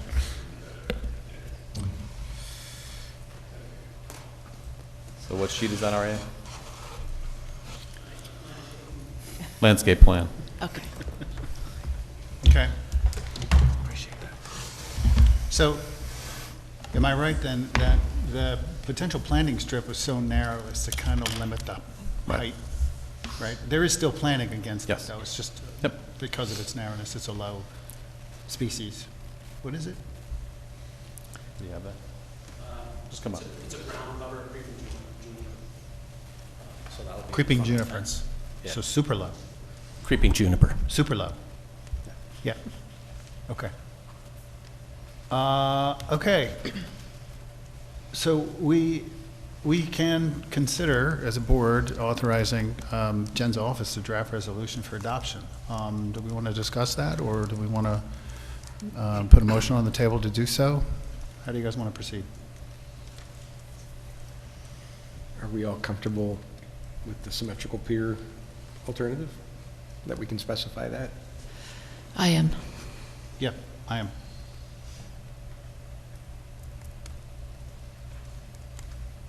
Jim? Yes. Yeah, Jim's good. Well, since we're going one by one, Kevin? I've been clear since the beginning on my position. Okay. David, do you have anything you want to add, highlight? It's an improvement. Okay. Okay, so I'll make the motion to authorize Jen's office to draft resolution for adoption. I'll second the motion. That's Len. Second by Len. All in favor, we'll go one by one. Jem? Aye. Karen? Aye. Aye. No. No. Okay. Motion carries. Great. Thank you. Thank you. All right, next item on the agenda. Continued review of applications for subdivision approval and site plan approval, residential 6-unit multifamily dwelling, 193, 195 Main Street. submitted by Coast of the Lane Properties. Good evening. Good evening again. Thank you for Mercedes for back-to-back-to-back. Appreciate it. For the record, Taylor Palmer with Cuddy and Fader on behalf of the applicant. I am also joined by the project architect, R.A. Siegel, the design engineer, Mike Bodendorf, and Rich D'Andrea of Colliers Engineering. As you know, Mr. Chairman, we are before you for our continued review of the site plan application and subdivision for lot merger for a one-story and partial three-story addition to the existing mixed-use building, and that would also merge the lots that make up the property. As you all recall, we did have some significant refinements to the overall project plan. We presented last in October. We actually were off in November to try and work out some additional details for the project. These included changes to the overall site configuration to present an addition to the existing building instead of a new building, and to eliminate previously proposed parking areas beneath that addition, and to modify the existing egress path connecting to Cliff Street to make it a more pedestrian-friendly access. The parking areas were eliminated and the access pathway was modified in response to comments from the board and its consultants related to vehicular traffic. Without the parking area, there's no longer a need for passenger or commercial vehicles to access that rear portion. That being said, we're aware that the owners of 8 Cliff and 10 Cliff do have easements and rights-of-way for shared use and ingress over that parcel, which will be maintained. This comes from some very old deeds that are not spelled out with those rights or anything to that effect, but do have those reservations in their recorded documents. Copies of the agreements were submitted in that November package as requested. The modified design of the access does provide a more pedestrian-oriented approach to try and encourage the pedestrian usage while preserving its utility for those with the right-of-way holders of those rights-of-way.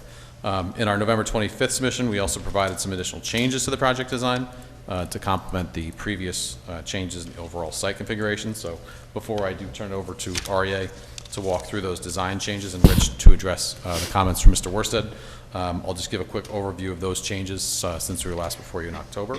First, the orientation of the addition was modified so that the entrance lobby for the residence is now located on the south facade, facing the rear lot line near the pedestrian pathway connecting to Cliff. And then the internal configuration of the first floor of the addition was modified also to reflect that revised orientation. There were also certain other revisions made to define the visual interest of the appearance of the addition with attention to the HDLO and SCMS standards. And then finally, there were some adjustments made to the asphalt paved areas to have permeable concrete pavers from a courtyard at the entrance of the building. So those still maintain the 10% overall landscaped area for both ground floor apartments having garden views now. So with that, RA, if you'll walk through those minor changes.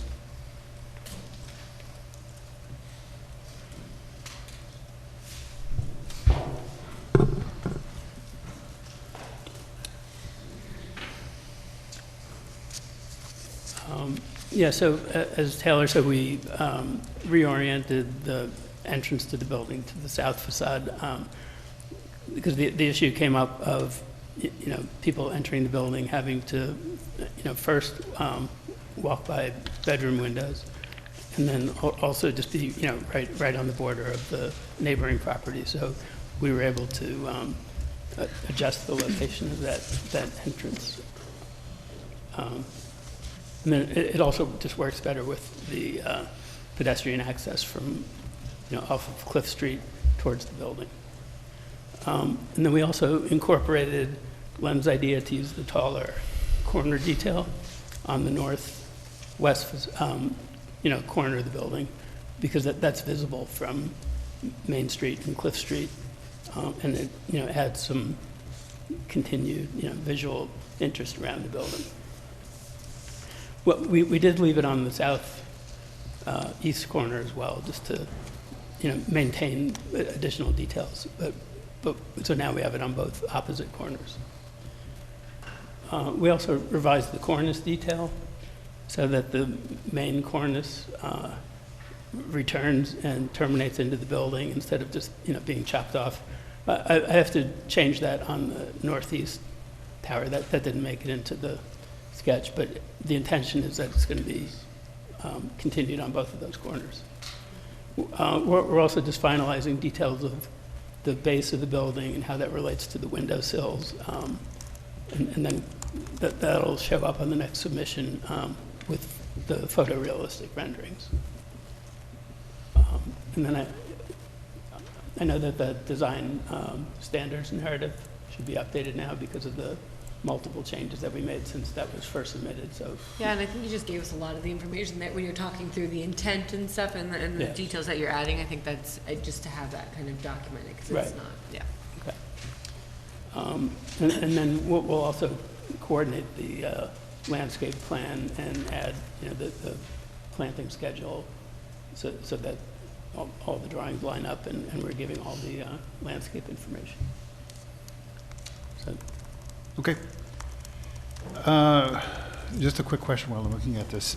The east-facing false windows, what are you, the last time we looked at this, well, it's been a number of different iterations. One was actually glass block, one was concrete. What are you doing with those false windows? Are those being just bricked in, or? well, yeah, I mean, the two options, and I think we're going to go for the second option, which is not what we're showing here, but we talked about just, having brick Right, recessed okay. in there, so. Yeah. That's why I asked. It looks like it's concrete block at this point in your rendering, so your intent is to brick them in Yeah, and recessed. yeah, so it'll have the same masonry opening detail, but there just won't be a window in there. Right. And then I think, we'll get into more detail about that, but Len, I think you were saying that, maybe not use the same kind of brick coursing or, keep it looking like infill in a way, but, we Yeah. can refine that. Yeah, okay. So then, before we go to our consultants, Brian, is your mic working? Because we did have a question about. We Now did it have is. a question about parking, right? Do you want to briefly, and I know that your observations have been shared with the applicant, but do you want to Yeah, just kind of highlight what the? My email, REA, to you was not answered about the on-site parking for ADA. That's our fault. We'd spoken with the building inspector, so we have a write-up regarding our compliance, but we'll send that to Brian for his determination to make that determination. It's on ADA access and parking. So we have a written, I can read it into the record, or I think we'll just submit it to your office I'd say for send it, determination. yeah, send it to Yep. me. Well, I'm super curious. Yeah. So what is your position? So there is no existing parking on the property, and there's no parking proposed. So the addition, for example, I'll make a different example. If you were to add onto the back of an existing building that didn't have additional parking, you wouldn't then be required to provide new ADA accessible parking. There is no parking. Here, the applicant had proposed, but then based on comments from the board, and I think included in the comments both from Jennifer and I think even Ken, have incorporated that vehicles, although they could theoretically or physically fit through the site, that necessitates going over abutting properties. So there'd have to be private agreements to even provide access to the rear. As a consequence, we're not proposing any parking. Therefore, where there's no existing parking and no parking proposed, there is no ADA obligation to provide Okay. handicap parking. So, okay, I was just curious. Obviously, you'll share that Yes. with Brian. We'll continue as a city to review that Yeah, that would be relative to. that would be a state, if we're deemed not, Yep. if he said otherwise, that'd be a state issue, not a Beacon ZBA issue. You know, I understand. I was curious because there's aspects of it that would Oh, sure. impact your Yeah. your application Correct. here. We've focused that driveway now to make it more pedestrian focused Get while it. I ensuring get it. two others can get in there. Outside of all of that, it doesn't comport, like, why you would provide two ADA accessible units on the ground floor and I not think- have any ADA parking available anywhere. Yeah, I think like anything else, they're trying to capture again, each unit and where it's located and design and amenities and size, et cetera, are all different housing stock for different availabilities. It's still a first floor with all, we've highlighted the potential or consideration of bringing a walkway in from Cliff as well behind the city's parking lot. So I think overall, there's that function. I think Aria will speak more to why it works that way and how it can be achieved. I'll leave it to Aria.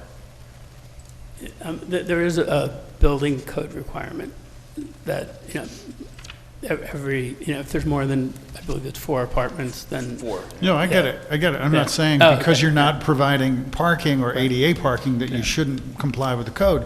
What I am saying is that again, outside of the final determination by the city and the state on there's some pretty, strong shall language in that second provision, but we'll leave it to them. Just the fact that you're required to provide ADA units and are not providing ADA parking, Right. it's like, why would you do that, No, right?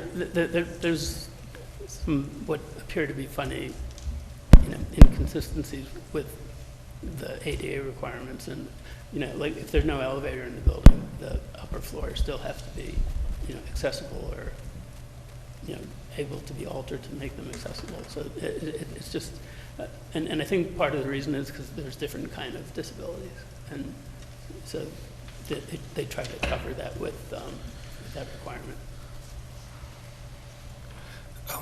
This whole building now is considered an extension of the first building? Correct, in addition. And yes. the only thing that's connecting these two buildings is a tiny little roof flat over a passageway? I can have Ari kind of go over the connection. You can't actually walk from one building into the other building? In this case, no. But this like 5-foot by 8-foot piece of ceiling is what makes this an extension that doesn't require any kind of life safety or ADA? No, those are disconnected concepts. The reason why the addition related was access and how the building fronted or faced certain streets. That's how we got into the conversation about addition versus a new building. So that wouldn't change ADA or other requirements. I think the concept, why this came up with the building inspector, with all due respect, he can speak for himself, but was because we had originally shown parking, but then it was highlighted by the city's consultants, the potential issues as far as crossing onto private properties. So again, the physicality of getting a car back there is one thing. It can happen. We had a video, I think, of a truck. I'm not sure what kind of You truck. can't get a car back there now? Right now, the way that it's designed, there's a pinch point. I think, is it 10? Right. Yeah. But can You'd have now to have a a private mother of agreement to do three so. get her car back there to empty her groceries and then turn it around and then park on the street? So the owners of the 8 and 10 Cliff have access, and it's their property. So 10, for example, can go over their own lot without requiring the same relief. We don't have that right as at present. It's just an easement that exists. It just says easement. There's no like maintenance provisions. There's no horse and buggy or car or truck. So it would be a privately negotiated agreement. But if you have an ADA apartment in here and you have a physical disability, you can't get a car back there. But it could be disability for hearing, sight, other things, not just for Sure, let's handicap just say, accessibility all for right, let's someone go in a back to the wheelchair. mother of three thing. How does a mother of three access this place? Right, so we've changed the entryway To where? So Ari, why don't you bring up the plan? Is that the municipal parking lot? That's that's a secondary means of access. We're adjusting the existing driveway to be permeable pavers with grasscrete, what I would call grasscrete, but we were trying to green up that entryway, and it would be a walkway into the site. So it'll still operate and function so that the existing easement holders, meaning 8 and 10 Cliff Street, can still access it with their vehicles, but it would also provide a more functional walking access. And we're also proposing the secondary means, because today, people just go over the city's parking lot. The reason why we're proposing a sidewalk there is in case the city put that property up for RFP, and they wanted some building above it, that, they could conceivably close that off, but which is not really the case, because that property also has setback requirements, where buildings can't be built right up to the lot line. So we proposed another access path there behind the city's lot to provide a secondary means from Cliff. And all this becomes possible because you connected a 12-foot by 5-foot piece of ceiling roofing system. No. The buildings are not connected. No, it's totally different It's issues. enclosure, yeah. It's a full enclosure. This piece Taylor, can you clarify, is the access over the city's lot still proposed? Because I thought that was removed from the plans. Yeah, I mean, I'll go back to the applicant. I thought it was, from my position, we were still incorporating it as an option if we'd have to pursue a license, a Exactly, revocable yeah, license. that's why, yeah, so. It's not we're not using it as a principal means. I think back then, Yeah. when it was originally proposed, we had considered this as a vehicular, because again, parking and otherwise, so we had more function that was operating there. But now, since we're reducing the vehicle traffic and proposing it more as a pedestrian access, I think it would still make a good planning sense, because we can design the best trails in the world, but they're gonna, you look down the hill here at, Beekman, you can see where the folks cut the corners. going on to Beekman from Town Hall. So it's the same concept here, just trying to create another Understood, linkage. yeah, if you could clarify in the next submission whether that is still Yep. an active proposal or not, because it looked like I it think had been removed. I'll speak for the applicant, but I'm almost positive, but we'll reaffirm that. So the clear answer is that the mother of three with a ton of groceries or the disabled individual needing a wheelchair most likely won't rent these apartments. That's I the think answer. that may be so. I don't think that's an intentionality by any means. It's trying to, it's Yep. dealing with a site physical constraint and Totally. responding to that. If this goes up in flames, where does the fire truck go? City, right to the city lot or through our driveway where I think your consultant has highlighted, but we haven't had Rich to be able to present his presentation yet, so we do have comments there. So my traffic consultant's here. You can kind of speak to better on the traffic and the parking. You have something? Yeah, I do. Real quick with regards to this secondary walkway across the back of the parking lot, your architect said that the license is no longer being pursued. Yes, I think that, again, it's a disconnect the same way as we're saying with respect to what the access points will be. So now that we've pursued this other principal access drive as more function of pedestrian use, having spoken to the applicant, I understand that we're still keeping it. So we'll make sure that's Yeah, addressed. so like I That's sorted said, out. the next submission materials need to Yeah. make that clear, because based on the written submission materials that we received for this month, and Yep. possibly for last month too, it seemed pretty clear that that was not being pursued. I think we'll get to the bottom of it, but I believe that the difference was we weren't pursuing a formal permanent agreement because it was made clear to us that the city. Yeah, but even if it's Yeah. if it's any sort of, Right, you know, the license. authorization, yeah, Right. regardless of whether it was an easement, that, you know, the next Right. option would be a license agreement, but that still needs to be authorized by the. But I'll city have Rich council. speak to Firematic, emergency access, because we've talked about that from early on. Okay, so let's further look at our consultant's observations. I know, Ken, you provided a review on this as well. You still with us? Yep, still here. Yeah, so maybe, yeah, go ahead. Certainly. No real concerns about the number of trips being generated or the parking. Rich will speak more to it, but he did an analysis of available parking in that surrounding, area, and there's plenty for it. My concerns really just focus in on that back access and any intended use by, residents of this project. I think it would be really difficult to, for example, unload groceries or drop off a couch, you're moving in, and be able to drive in there without cutting over the corners of either 8 or 10, house number 8 or number 10. I like that the pavers will define the exact limits of that, property. But I think it'll just be difficult to not encroach on number 8 or number 10 if you're driving in there for some use. Now, if you are, a resident of number 8 or number 10 has a garage back there, then yeah, they'll have access, to do all that. And I think in some situations, particularly, I know an ambulance turning movement was kind of demonstrated in there, and it may just be simpler to park out on Cliff Street and walk the gurney in than to drive in there and then try and thread the needle, backing out through that. And then my last concern was just really the proximity to house number 8.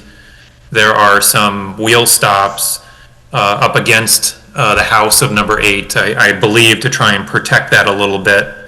And with the removal of those, it leaves that facade exposed, and there might even be some, HVAC, venting coming out the side of the house. And I'm just nervous about a vehicle just bumping that a little bit and damaging the house. So that's the extent of my comments on that project. Yeah, okay, thanks. Yeah, so as far as emergency services, right? Look, again, it's clear that, the applicant is creating units for, I don't know, rent or sale, whatever, for somebody to live in that aren't necessarily desirable to a certain, subset of the population. That's their choice. But does it make for, smart, good planning? No, but it's their right. So let's talk about emergency services. How, in terms of fire, I believe we discussed this earlier, in that the fire department has observed that they're able to bring hoses in from the street. They don't necessarily need to get equipment back there. Is that what I'm to remember correctly? Yeah, based on initial discussion with the fire department, they indicated that they would park out on Cliff Street and run their equipment in from there to fight any fire. And this observation by the fire department, is it part of the record?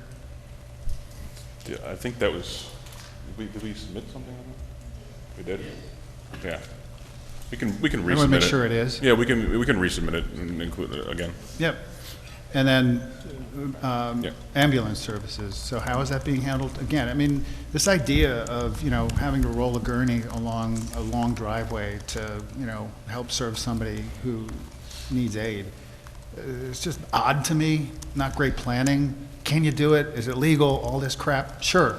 But does it make sense? No. But let's talk about how, this site, then if somebody is in, pain or having an emergency, is going to be serviced by EMS. Yeah, we did show that an ambulance could get into that driveway. And then, as Ken mentioned, they would be able to pull in, they would have to back out. There's no way to turn around. So I think that was Ken's concern, that, it's tight to back out of there. So that, is a discussion I guess we could have with emergency services on that one part of it, but that's currently what. Doesn't sound great. I wouldn't want to be that patient. One of the other comments or questions I had asked is how they were going to get construction materials back here. That's another And they good noted question. they were going to be backing a truck down through here to deliver materials. So, now I have concerns with construction deliveries. Those kind of things can also be handled, as you'd expect with any infill development, with construction, temporary construction access easements to the effect. So those are pretty standard. And you'll see that, for example, the new Warp and Weft building that's going to be on hopefully very soon down by Roundhouse on Main Street there. So that'll be the same thing. Had to get construction licenses from both neighbors, Mr. Brisha and Ms. Shurjan. So those are all typical of infill development like this. And there's also the potential to pursue, dare I say, the City of Beacon's parking lot for temporary access as well. Or what about a temporary, or actually a permanent easement on number 10 as far as being able to make it? I mean, this is something I brought up from the beginning as far as turning movements through there.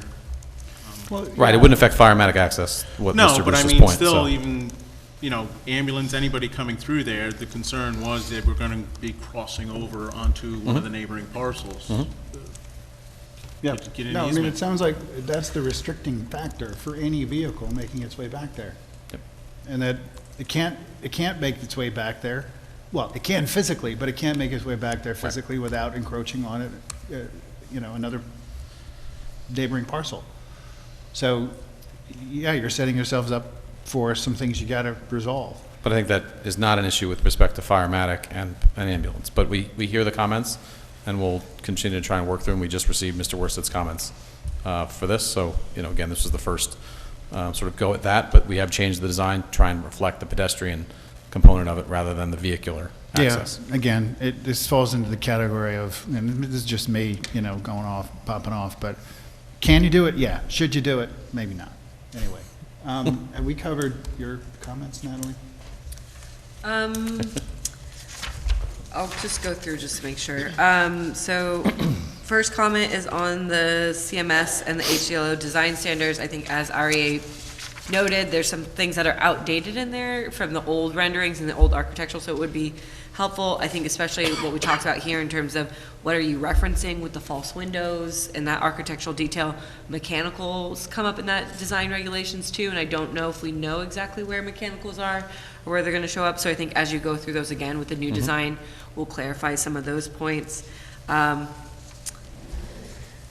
Drive me easement, I think we've talked about that. I think less so, I guess from an access, I'm less concerned about crossing over this other property because most people don't know where their property line is, more concerned with the inability to turn around and get out. Everything's going to have to back out of there.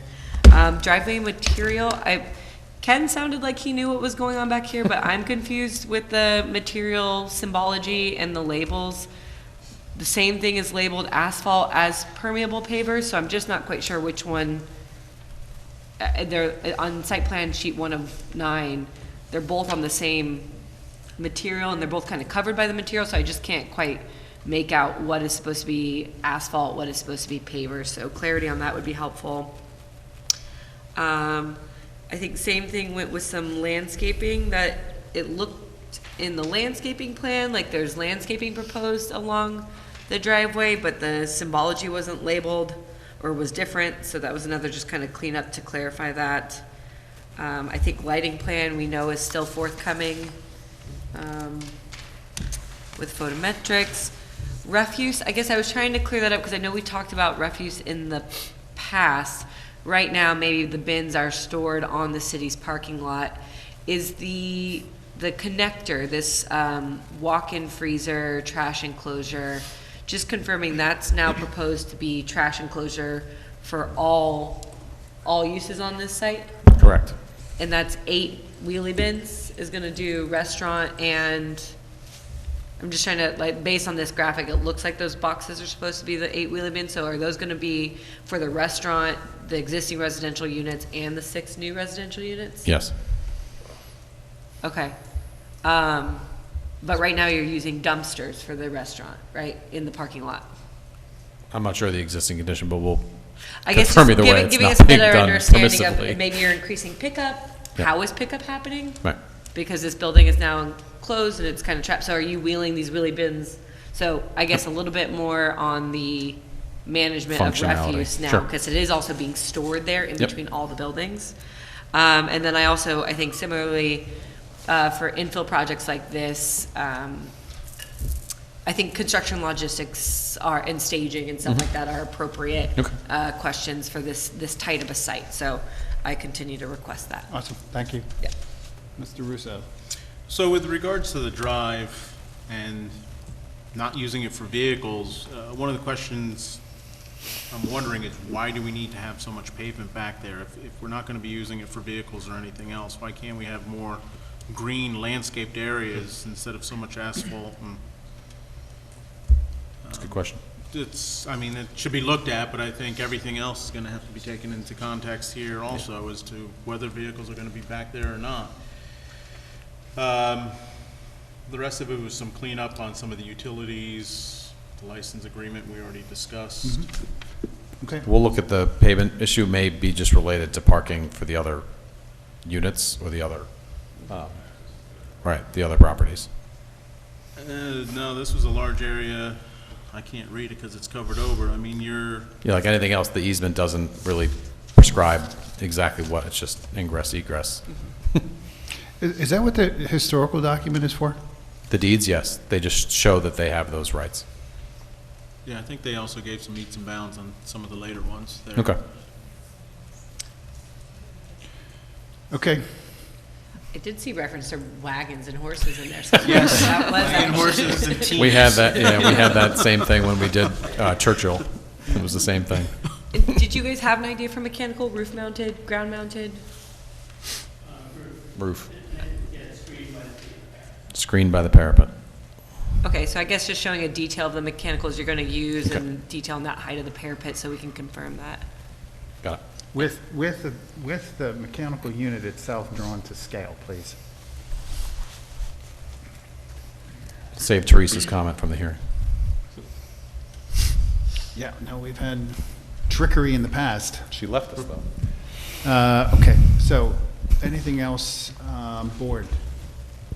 I'm a little bit confused on the floor plans in relation to the elevations. On the floor plans, it's noted that the blind windows are on the east wall, and then in the elevations, the blind windows are on the south wall. Mr. Siegel will address that. So you're going to fix that Is for it next just a month? labeling? Oh, I just Like, meant he's going to come. Oh, he's going to come up? Sorry. Yeah, I think that's a labeling thing. Okay. They're only on the east. Okay. The east facade is the one that's connected to the existing building, or? No, that's the north. Okay, Yeah. so the windows that are shown on the floor plans are actual operable windows? Yes. Okay, thank you. Yeah, he just Yeah. mentioned that. Oh, I get it. The labeling is off on the Labeling's off. elevations. Labeling's off. Okay, yeah, we already went to Ken. Wax on. Oh, okay. Anything else? Board? I've got Yes. one. I've Go got ahead. one thing.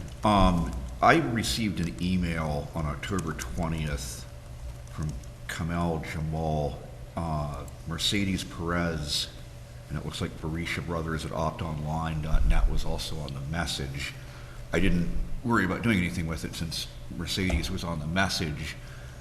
Last month, this wasn't on the agenda, kind of out of sight, out of mind. I was sitting here thinking about it, and I'm like, I went through my City of Beacon email, and this never got forwarded around. The public comment period isn't open. Right. I'm not really sure what to do with it, but in substance, Mr. Jamal says that the proposed development would conflict with a lease held by Beacon Bread Company. And like I said, I don't really know what to do with Yeah, we'll have the this. public hearing, and, I mean, we'll work to address that, but that'd be a private matter with the tenant and the landlord. But either way, I imagine they'll speak at the public hearing, but I'll reference it back to Mr. Barisha, if there's any issue with the current tenant. John, do you want me to forward this email to you? Or like I said, it was sent to Mercedes already, so I hadn't worried about sending it on further, but. Yeah, it's just premature. Yeah, I mean, if I forward it to, the board and to Jennifer, and, yeah, it'll become part of the record. Yeah. Come But either way, public now that we're aware of it, we'll bring it to the attention of the landlord, hearing. Yeah, that sounds like who fun. it sounds like was copied. Okay, what else? Great. So we'll see you next month, See you in 2026, or fiscal year 2027. or 2020, whatever. Okay, so we're going to move then to item 4 in the agenda, continued review of application for subdivision approval, residential, 17 Church Street, submitted by Scott Lerman. Good evening, Mr. Chairman, Planning Board members, Mike Bodendorf, Hudson Land Design, engineer for the applicant, standing in for Dan Kohler tonight. I'm just waiting for this to load up.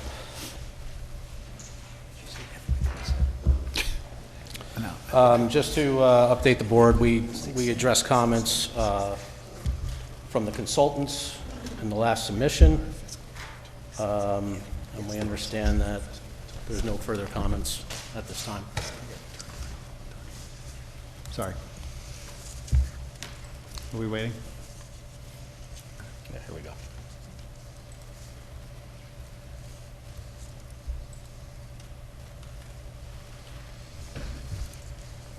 My apologies. Are you done? Yeah. Okay. Well, that was quick. Thank you. Yeah, so I think, board, at this point, let's quickly go to our consultants. I'm pretty sure we've got things covered on both ends, yeah? Yep, no remaining Yeah, comments. okay. So, board, any questions? We do have draft resolution from Jen's office. I think it's in its adoptable form. Yeah, I just had 2 comments and actually 1 question for John Yeah. Russo. The resolution currently provides for establishment of an escrow for stormwater inspections. I was Do gonna we say need that- that? No. Yeah, we can take that out. So that's condition B2, we'll strike that. And then the other thing I wanted to note was that you'll see in condition C2, which relates to the recreation fees for the new dwelling unit, the city council just updated its fee schedule with respect to rec fees, but it did basically grandfather applications that had been submitted prior to, I believe it was November 7, which would apply to this. So this applicant will get the benefit of the previously existing Okay. rec fee, not the new increased rec fee. So Good that's timing. noted in the resolution. Okay, good. So B2, you've already stricken, then? Yes, yep. Okay. All right, so I'll accept a motion to adopt a resolution with acknowledgement of provision B2 being stricken. Motion. Motion by David. Second. Second by Kevin, all in favor? Aye. Aye. Motion carries, thank you. Thank you very much. May I ask one Taylor Palmer-like request? Oh, boy. Sure. Can this we, will be can fun. we You want to do the move ahead? 74 Anderson Street request for extension? Sure, why not? Since this is the first time. It's your he- Christmas. This is he the first asks- time I've asked for that. He asks for them all the time. So, So yeah, I know. we're at a See, he point set a where bad everything's ready precedent. to submit for that project. Yep. The only thing left is for the applicant to sign a performance guarantee for a cash bond, and she is currently in India until January. So Fair enough. that needing to be notarized, that can't be done until January, so, which is the reason for the, So it's a 190 day. yes, 190 day. Okay, clear, understood. Motion to adopt board, may I have a motion? Motion to grant 90-day extension. Motion by Len, Second. second by Karen, all in favor? Aye. Aye. Thank you very much. Merry Christmas. Great, so that brings us to review of application for special use permit approval, residential, 829 Walcott Avenue, submitted by Lauren Walling.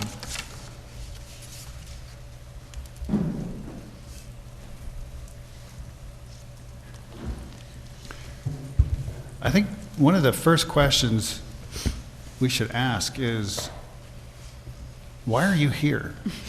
That's a good question. Actually, sorry, I'm being cheeky. The better question to ask is, I think there was some confusion in reviewing this initially on whether this was an application for a special use permit to reinstate the bed and breakfast, or whether the bed and breakfast is still under special use permit, and this is for a special use permit for the, what's going on? Okay, so I spoke with Brian this afternoon, and apparently the accessory apartment complies with the latest round ADU. of... Yep. Yeah, the ADU complies with the latest round of changes, so it does not need site plan approval. Correct. So we're going to remove that from the scope and just focus on the bed and breakfast, which needs a special use permit. Okay, so this is for a renewal for a special Yeah. use permit for the bed and breakfast. Yeah, it was operating as a bed and breakfast for a number of years, and then that was discontinued, and the special use permit expired. Okay, so, So we'll take out all the references to the ADU, and then just, keep it for the B&B. so you need to you need to kind of recast this, resubmit this, is what you're saying? Yeah, I mean, Or update your submission. Yeah, the next submission will not have that ADU in the scope Okay. at all. Sorry, David, did you have a question? Just, what's the current use? Single-family residence. Yeah, and I remember all those years ago when this was granted, the special use for the bed and breakfast. Yeah. How long has the bed and breakfast not been, it's obviously longer than 6 months, I'm just curious. Yeah, I'm not sure what the timing is. We were in operation from 2006 to 2016, and actually 2017. We've been closed now for 8 years. Okay. So what can we do here tonight, other than to look forward to seeing you next month? Well, I mean, nothing changes with the B&B part of the application, so, if we could look at that and just pretend the ADU is not on there, because there's no need to discuss that. But it is on there. Yeah. We can't just pretend it's not there. No, I mean, but knowing that that's going to be removed. All right, so if we're in pretending mode, because it's the holiday season, if we were to just look at this from the perspective of bed and breakfast, Natalie, what are your thoughts? For the bed and breakfast section,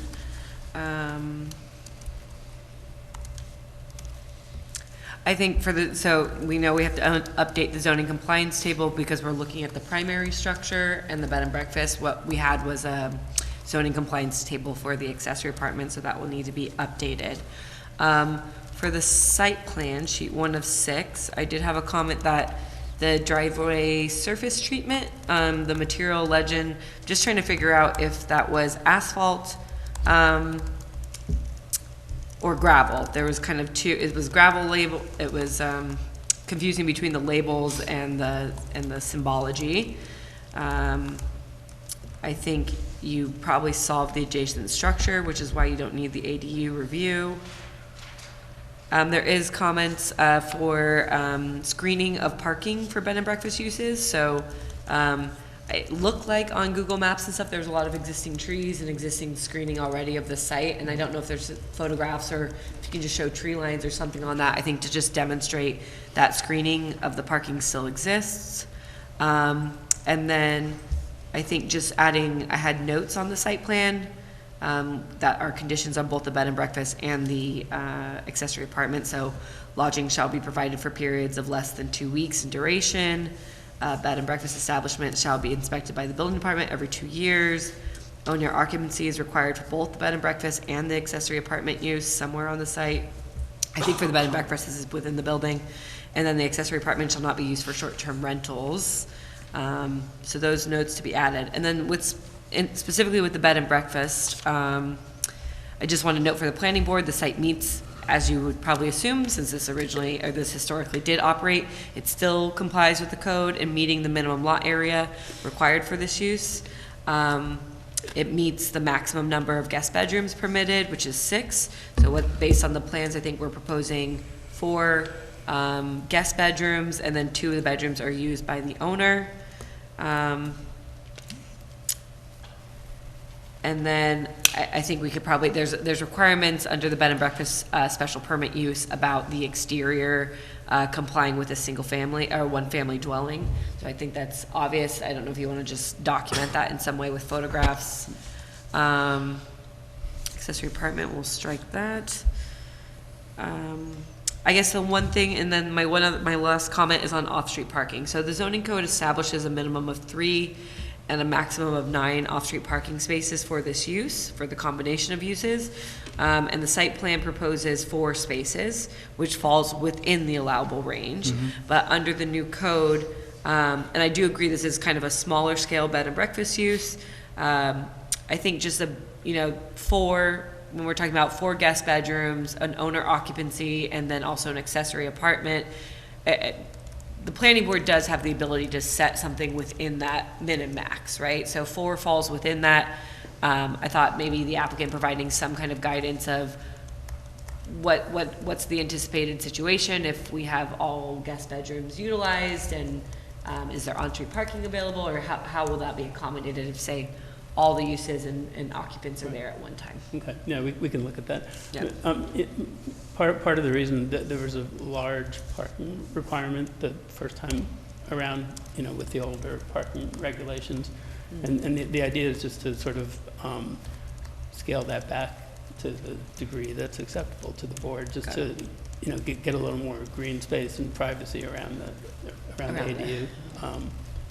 So that we gave 1 more than the minimum, but we can discuss what you think. Yeah, is well, that's appropriate. fair. I think to Natalie's point, there could be a scenario where you've got all 4 bedrooms of the house occupied by, bed and breakfast guests, and then there's an owner, vehicle requirement. So 4 seems a little light. Yeah. I understand the, desire to kind of lessen the impact of the older parking requirement, but let's talk about the justification for what makes sense. Okay. Yeah, especially if you have like historic operation stuff about like occupancy, how many cars, if it's been operated in this way before, you might have some information there. Yeah. that's helpful. Yeah, I'll review that with Lauren and then Okay. see if we want to Okay. adjust the proposed number. Okay. All right, great, thanks, Natalie. Mr. Russo, anything as it relates to the bed and breakfast? Yeah, with regards to the screening of the parking on the west side, I believe where you're calling it a wire fence enclosure on the plan, I actually think that's a wood stockade fence from what I've seen over on that side, so I'm not sure if that was a wire enclosure previously. Yes. But it's now a stockade fence along that? Yes. Okay, so that may help out with the screening.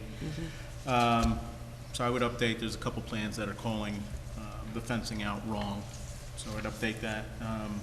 More or less Natalie hit all the other comments I had, Awesome. so. Thanks. Any thoughts or questions, board? Any concerns, Jennifer, with me living a few houses away in terms of my input?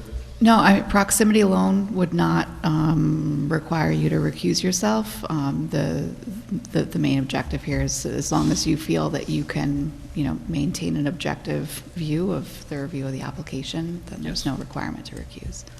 Yes, I can, thanks. For the record, yes. Thanks. Okay, great. We'll see you. Is there any, can we start talking about public hearing or anything like that, or assuming the ADU is off of there? Yeah, I guess. You could just please have everything in order for next month. Yeah. But yeah, let's talk about it. Any objections, folks, to noticing public hearing? No objection. Yeah, okay. So let's, I'll accept a motion to do so. Motion. Motion by Karen. Second? Second by Kevin. All in favor? Aye. And in terms of seeker, it's type 2, so we don't have to worry about authorizing circulation of notice of intent or anything like that. Great. No seeker required. Awesome. Thank you. Thank you. Thank you. Okay, so item number 6. We're really moving along here. Review, I shouldn't jinx us. Review of application for site plan approval, commercial, 425 Main Street, submitted by Stanza Books. I could ask the same question as this one. So from what I understand, having reviewed this, there's a request to add a new planting element in the back of the building, fixed? Yeah. That may be the kicker. And then the addition of a sign in the front of the building. Right. Because, you know, on first glance, this looked like, Yeah. you know, certificate of appropriateness. But I guess that permanent planting element throws it over. So, yeah, let's hear from you. Is there anything else? The one thing I did notice is, so you're indicating additional lighting as per previously approved. Yeah, I mean, we were in October for the. I remember. For the main building, ARB, and that was approved. So there's just another couple of lights near the garage door, since they're going to use that. Since this is a new application, the as per previously approved is not going to fly. So Okay. submit it as if. Add those in, okay. Yes, please. But other than that, let's just really quickly hear from our consultants. We'll start with Mr. Russo. The only comment I had was really with regards to the tax parcel number. There was a new tax ID issued at the closing, so the plan and the application should be updated to actually reflect the actual tax parcel number. Okay. And that's available now? That was available at the closing. It was given to the owner at the time of the closing, and I've listed it in my letter for you. Okay. So. Yeah, I'll make sure that's on there. So now it's available twice. Yeah. Mr. Russo addressed my first comment, and Chair addressed my second, so. Thank you. No comments. We got you back. Great. Board, any questions, observations? The applicant's here, he just wanted to address the board for a minute. And then I may ask the public hearing question again. Yeah, applicant may approach the bench. Yeah, it's not a big deal. I just wanted to, so I own the bookstore that's going to move into 425, and I had asked Ari to just create, we're going to keep the fire door in the back of the building, and that's going to open onto our children's section. So in nice days, we'll open that door up, and I asked Ari to create something that was just a barrier to the parking lot so that kids could be safe in the store when the door's open. So it's pretty much that. Nice. Yeah, simple. that's a good thought. It's intended to be permanent, right? Yeah. So I have a little more concern then if this is for children running around, because now you have a large gap between this landscaped area and the fenced area where children can still run further out into the parking lot. So how are the children going to be controlled? I mean, is it parents or is somebody? Yeah, the children will be controlled by their parents. Okay. Not always. Well, you've actually, in your rendering, you've got them playing out in the parking lot. Well, but, understood. We can't, obviously, we want to make sure that folks are safe. Obviously, you're making attempts to ensure that there's that physical barrier there that will assist in that. And yeah, I think part of this has got to come down to people just watching their damn kids. Sorry, did I say it that way? Watching their children. Yeah, we know how they are. and Yep. There's an opening. That's why I was just concerned once. Huh? So if they can walk on a sidewalk, they can. Exactly. Oh, yeah, I know. So It's funnels just- down a little bit in terms of their opportunities for escape. Yeah. Definitely. And then, just really quickly, your signage on the front, is the element that it's intended to be integrated into, that sort of relief brick element, does that already exist? Yeah, that's why we're using it. It's part of the So that's the building. concrete firehouse plaque that's already there. So Yeah, that's there's being- nothing there now. There's just a brick square. Why do I remember seeing, is there? There is a Is it one higher up? higher up. Okay, that's the But one I'm referring to. Okay. Down at human level, there's just a brick square, and it Got seemed it. the most appropriate place to put a sign without having to. Yeah, makes perfect sense. Stress the Okay. building. Yep, that's all I needed to know. Thank you.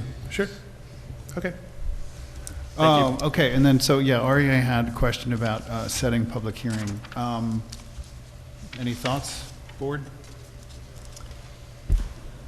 Let's move forward. Let's do it. that sounds like a motion by Kevin, Second. second by James. All in favor? Aye. Okay, Thank you. see you next month. Thank you. Thank Yeah, you. and if I could, I just think it's, Yeah, that's, this is okay, very that's well what I was done. remembering. Let's see. Next I need to item on the recuse agenda, myself for which this. Karen needs to recuse. Thank you. Review of application for amended site plan approval, mixed-use, commercial, and residential, 172 Main, also known as 2 Cross, submitted by Hudson Todd. Hi. Okay.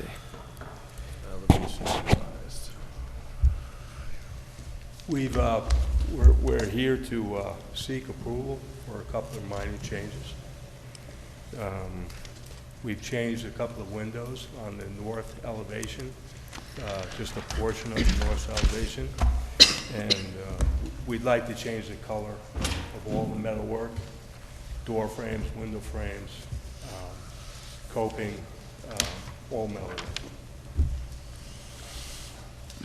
Okay, so by what you've shared verbally, it's clear that you're looking to change all metal, earlier proposed, from From classic copper that was, you had approved, to, to champagne.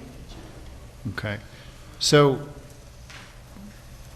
couple things. One, I don't, you were probably here at the outset years ago, I don't know how long ago, but it seemed like a long time ago now, when, we talked a lot about the importance and the prominence of this project as it sort of relates to the kind of the visibility of it as you first make your way into Main Street, and how sensitive, I think, the community and the board are to these kinds of significant changes. You're under construction, and we understand that, changes do happen. But that being said, I think we need a lot more information and understanding what this difference is aesthetically, other than what we've been shared. Because I personally can't tell what the impact of this change is going to be to the overall composition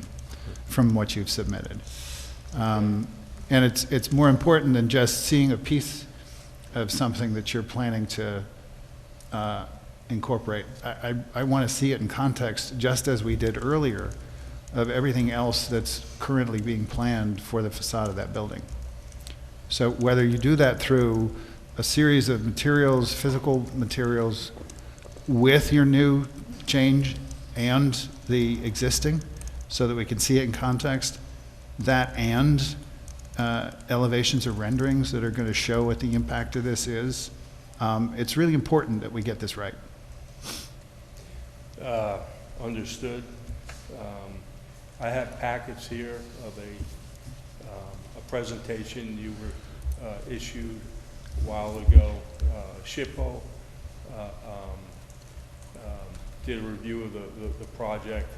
And there are some renderings that you have that we feel reflect the change to the champagne color that we're proposing now. Okay, so are those part of your submission here? I don't see those here. They were not part of the, this current submission. They were previously They were part submitted. of a February 24 Okay. submission and approval. And you might want to, we brought them to take a look at, and we brought the physical samples. Okay, let's look. Thank you.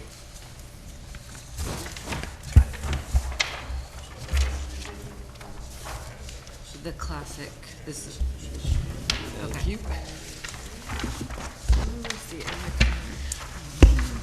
you. Was this the one, was this the material that also had, there was a bronze version too? Right here? Right, okay, okay. It's not necessarily orangier. I was just trying to see if there was something that was closer. I told him that's how we did it. I remember. That's difficult. That's gonna take. If you wouldn't mind. And the problem is the rendering and the. Yeah, give us a sec. Design. So you're not only changing the material, you're changing the configuration. Of the base? Yes. Yes. What you're looking at is something that you reviewed and approved in February, Valentine's Day of 24. So And so we're just showing it to you as a rendering that suggests the color. okay, so let me just make sure I'm clear on this. What you're showing here, this labeled previous, is this what was previously approved?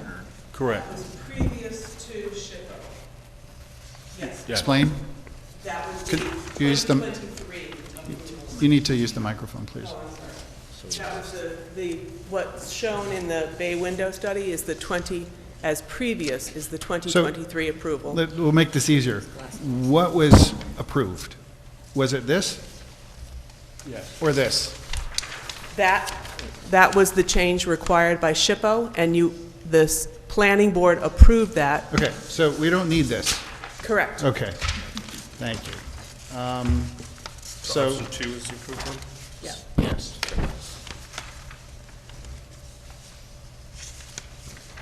Okay, so again, I don't see, it's very hard, at least for me, I don't know about you guys, but to really understand the impact of. That's the one that you have in your hand is the champagne This one? that he just passed you is a larger piece of that champagne that's This one? That's it. proposed. So this is what you're proposing to replace The the metal classic- finish on It's- these windows? Right. It's an anodized finish, and so it's not a painted, it's not a applied finish. Okay, and what we- is this? Correct. Those are the anodized color choices. And we are saying that champagne is about as close as we can get to that.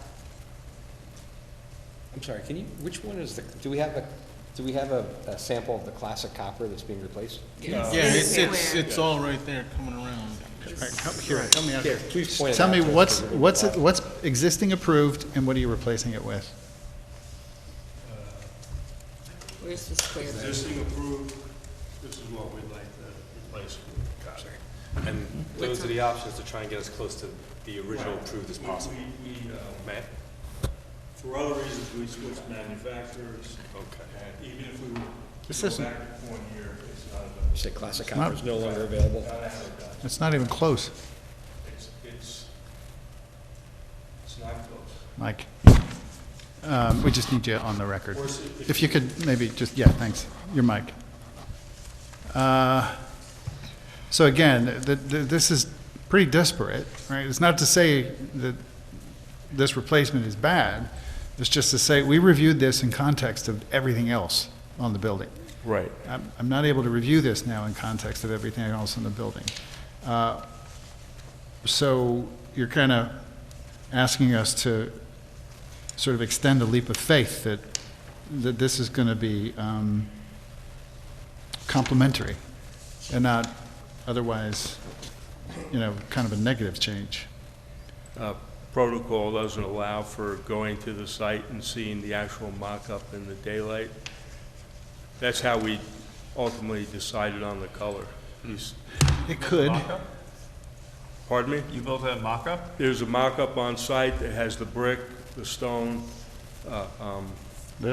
that, along with some of the other, options. Do you have pictures of the mock-up? I was going to say, you didn't think to bring pictures? Pardon me? You didn't think to bring pictures tonight? We, Yeah. unfortunately not. The other elements, nothing, other elements haven't changed, and I think. Yeah, no, I understand the other elements haven't changed. You can kind of see the conundrum, right? Yeah, Again, we took great pains to review this in great detail, cohesively.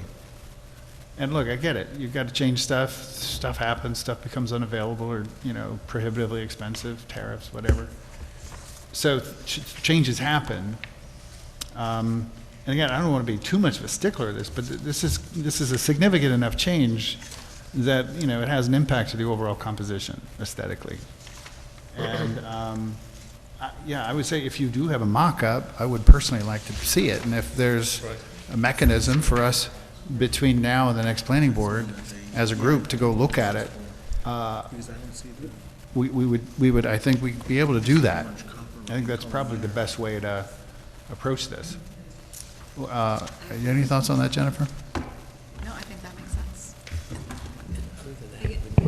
There was also a spec sheet in the submission about the Coinier finish, anodized finishes. Right. Are any of those being proposed anywhere? No, originally Coinier was what we specified, an anodized classic copper Coinier. Okay, but that's not shown on the That- spec sheet we have, so we can just ignore that spec sheet, almost.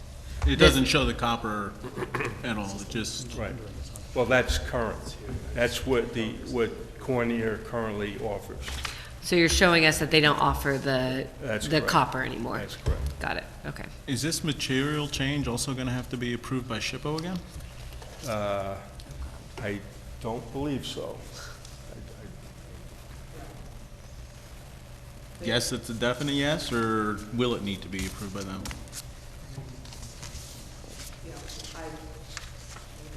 I will confirm it with you. They were more interested in historic elements of the building being preserved, not in, they were not approving the building in general, they were, so we will confirm and return that to you. They have a lot of comments on the finishes inside the two back rooms of the interiors. Remember the house.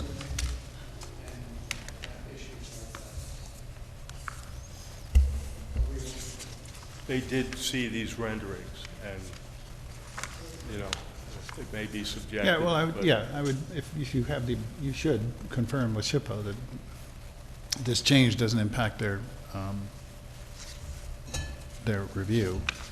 And then, so, again, just to reconfirm, the only change you're making is to the materiality of the metal elements on the building. You're not reconfiguring windows or making any other change, just the finish.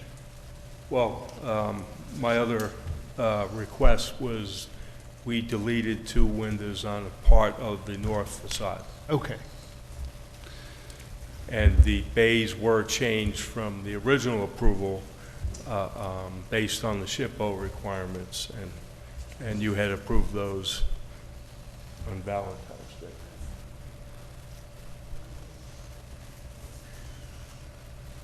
All right, so if we already approved the changes in the bay design, we shouldn't Correct. talk about that right now? Correct. Because it's confusing me. Originally, glass went to the floor on the second level. Now there's a metal panel. But that issue's done and gone already. Right. But the deletion of the windows on the one That's- facade, that's a new thing. that's new. Now. That's new. So I see your elevation labeled elevation looking south, right? So that's the north-facing elevation. Right. with the big revision bubble around it.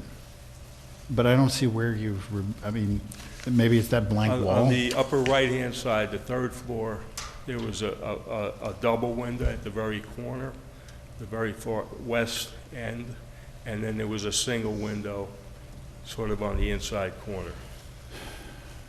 Why does that need to be removed? Well, the layout changed.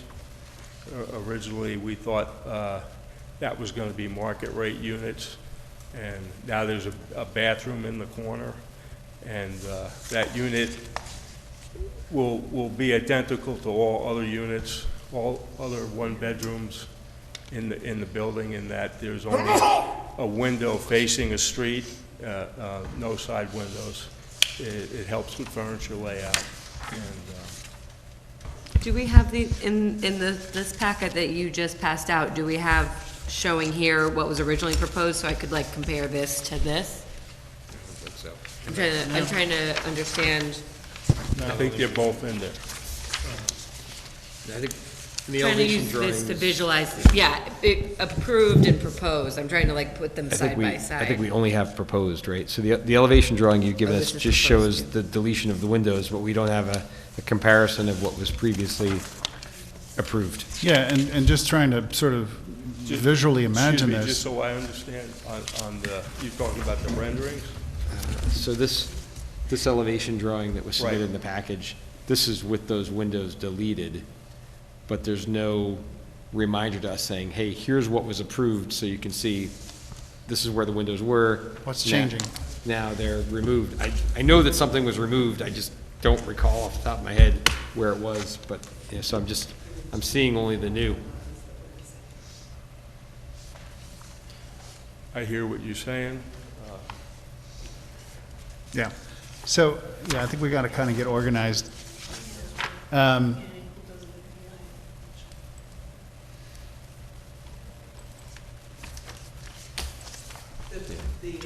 we have. Sorry, could you use the mic? We can hear you, but the record can't, so.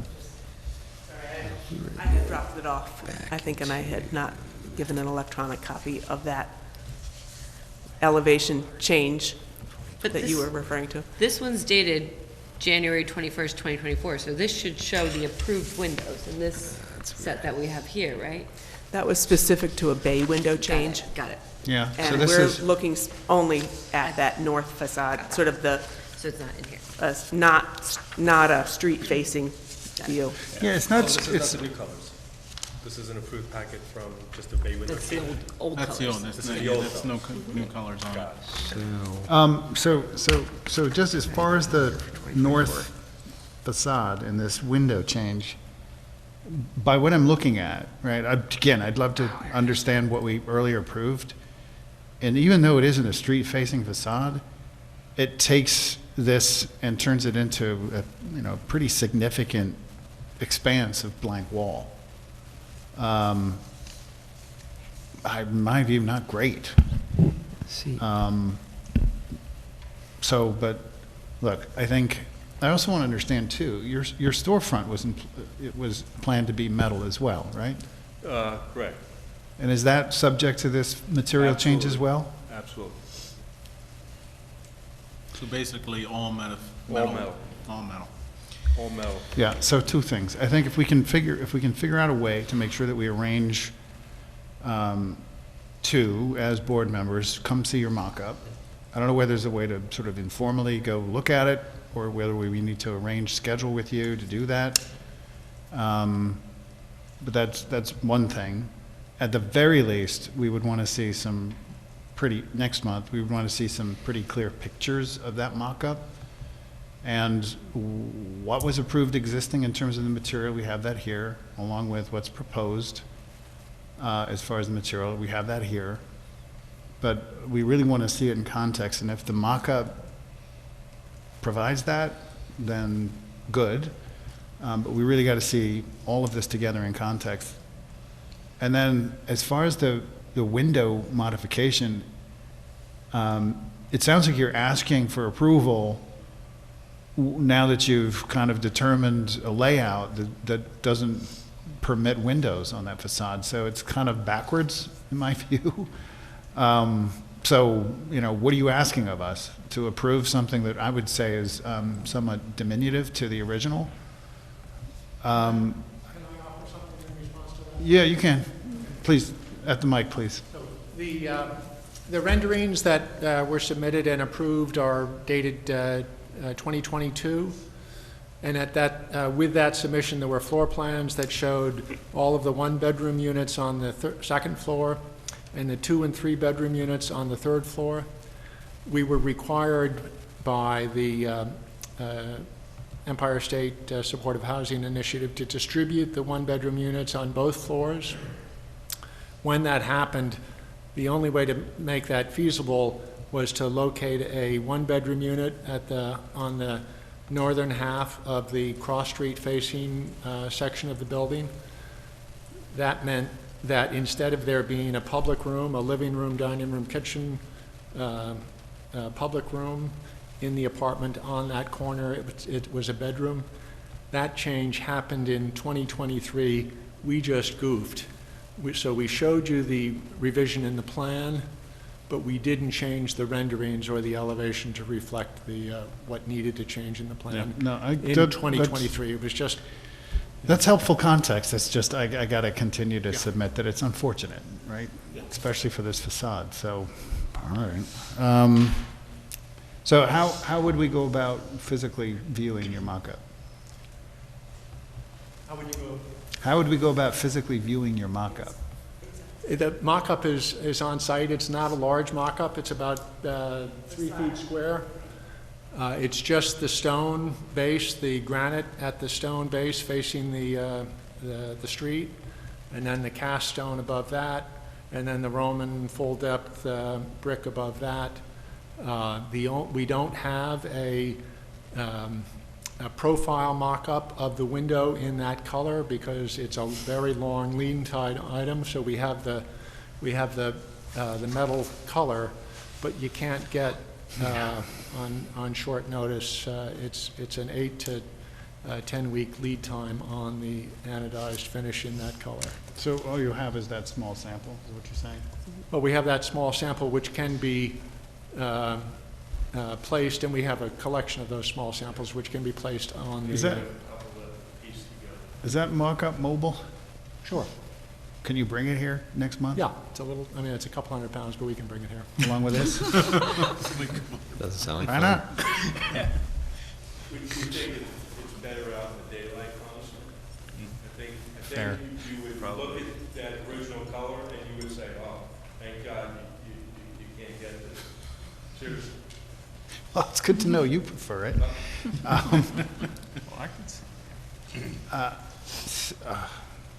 So you're saying the mock-up right now doesn't have any indication of the new metal?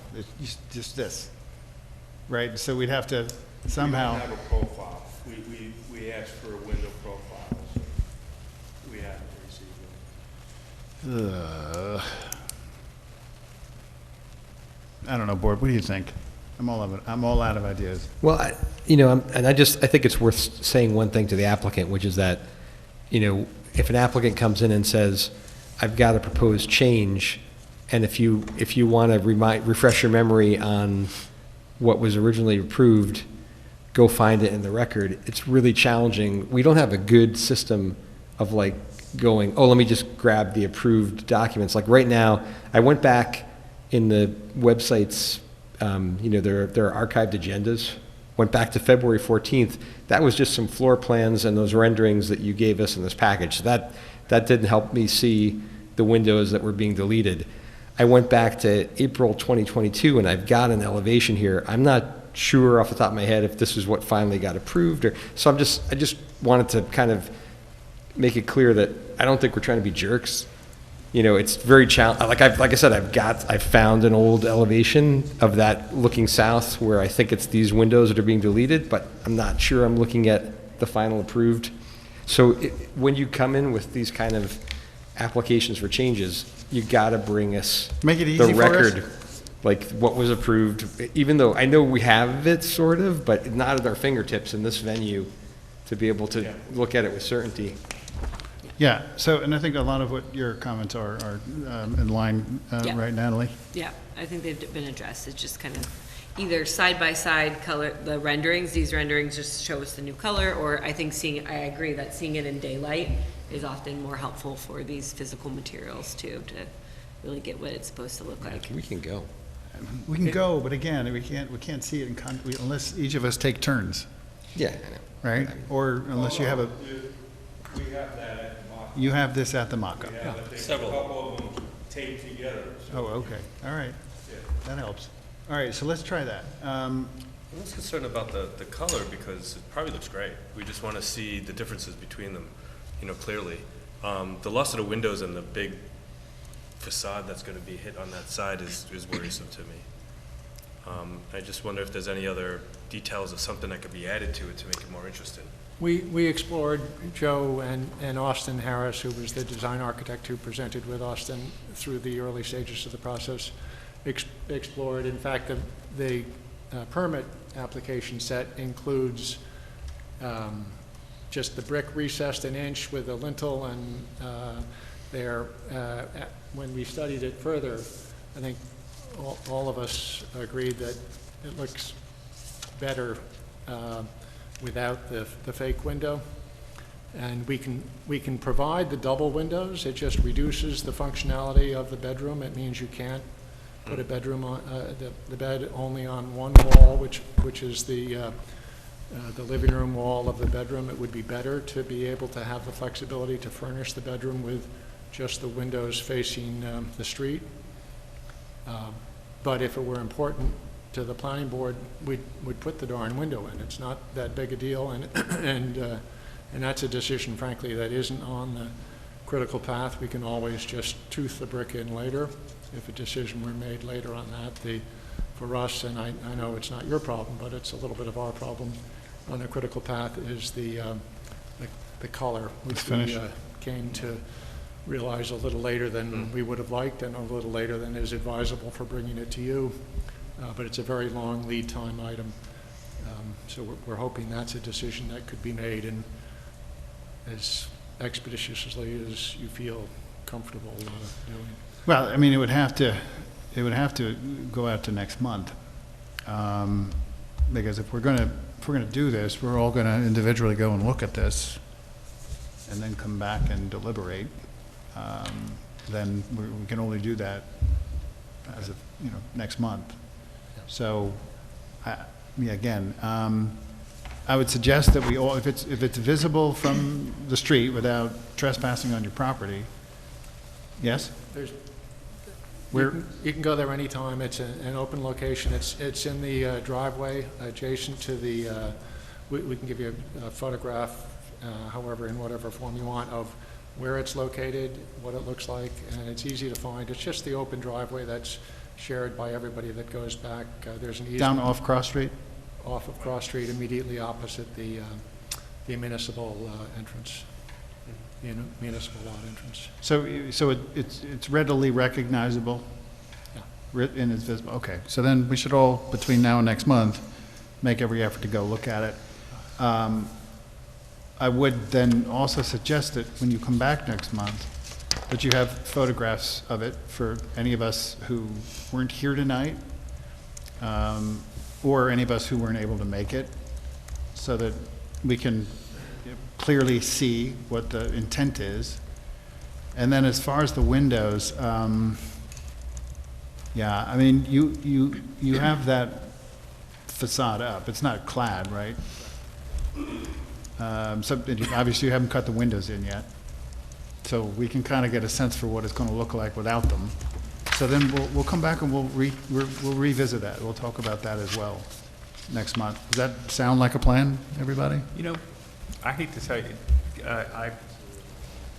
if this is going to delay his completion for a month to put this off, I mean, to be honest, there's only one choice that we're going to have for the metal. If the only choice that we're having is the choice of this metal, we could almost make this decision, I feel, without looking at the mock-up. I want to see the mock-up because I want to see what it's going to look like. I thought it was a design, a very carefully considered design that's gone through a number of internal and reviews by outside parties, by us and others, right?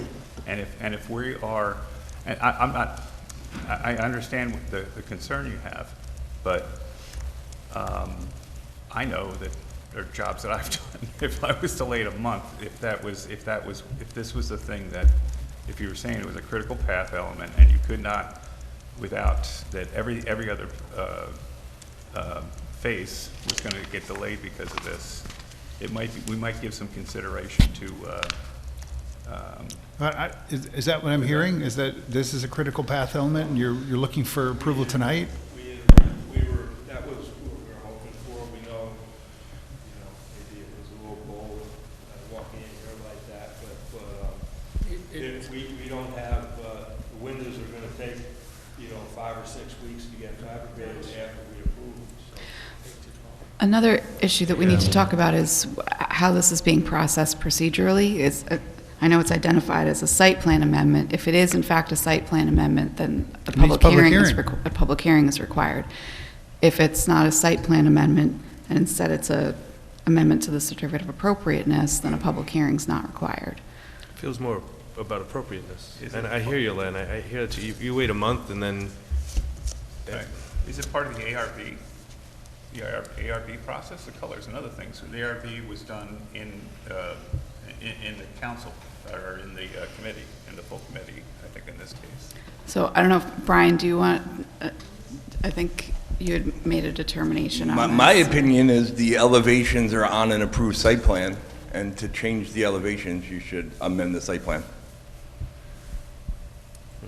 If that's the case, then that's not what happened last time. If you remember, that we had the site plan approval in place before we had the final go-round with SHPO. And SHPO required us to change the three-sided glass on the bay windows to metal clad on the sides and just glass in the front. That was actually a very substantial change in the design. We came back here to a planning board meeting, and that was approved in the planning board meeting as an architectural review item in one meeting with, didn't require, at that time, a public hearing, didn't require a separate ARB meeting. It was just an architectural review item on, I believe, January 4th? I'm sorry, February 14th of '24. That's probably why I don't remember it. 'Cause Yeah, I was going to cover say, ARB. I don't remember that, because I I don't probably cover wasn't here. ARB for you guys, so I wouldn't have known about that one. I do remember reviewing it and thinking that it was, they were both a similar quality. But it didn't change it really didn't change the location of windows on the site plan. It just changed the sides of them from glass to metal, right? Yeah. So, like, this is deleting some windows from the, like I said, I was trying to, if you look at, like, this is an April version. I don't know if this was what was finally approved, and then this is the new, with the windows deleted. They're not, the two plans don't really line up in terms of details. Like, they're not as developed. It doesn't seem that material to me, I'll be honest. Can you guys pull the mics a little bit closer? Sorry, I'm just. The change in the windows doesn't seem that significant because it's not facing the public in a way. It's a narrow space between the existing buildings, and it's internal to the site. I mean, I understand that we shouldn't make a precedent of like, of not reviewing these things completely, but. 2022, now. Yeah, no, I mean, I consider it a significant change to that facade. I mean, That's fine. it's a secondary facade, but it's a significant expanse. It's across the entire building. Yeah. I think they're talking about the windows, not the material. The windows, yeah. Well, yeah, I mean, Oh, the back when you think windows or about the the color metal, we're it's talking a about? significant element within the larger context. So, John, we have no problem really leaving the windows in. We would very much prefer to take out the single window because it's in the bathroom in a place that's completely impractical. I'm sorry, can you approach for a second? Yeah, And I don't, like I said, I don't know if I've got the approved plan. I pulled up an April 2022 elevation. And see, this is what we're trying to do, is to be able to toggle back and forth between the approved and the proposed and say, oh, okay, I see what you're doing. You're taking out all of these.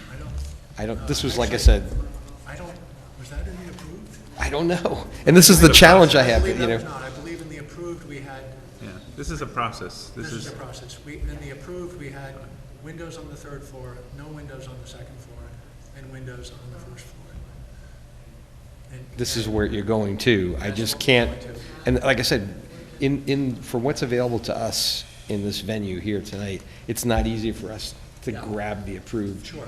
We don't have it in a folder somewhere that's just, so I have to just go back through time from the website and, you know, Sure. hunt and peck for it. So, again, I have sympathy. I'm in the business. I know what schedules and deadlines and interdependencies mean. And, yeah, I understand you're in a position. So the first item, this being architectural review, certificate of appropriateness, I tend to agree with Brian. It's a significant change enough to affect site plan. Could you consider the color for the certificate of appropriateness and not site plan? Well, we heard from one board member that it doesn't matter to him, the change. I think it's fine.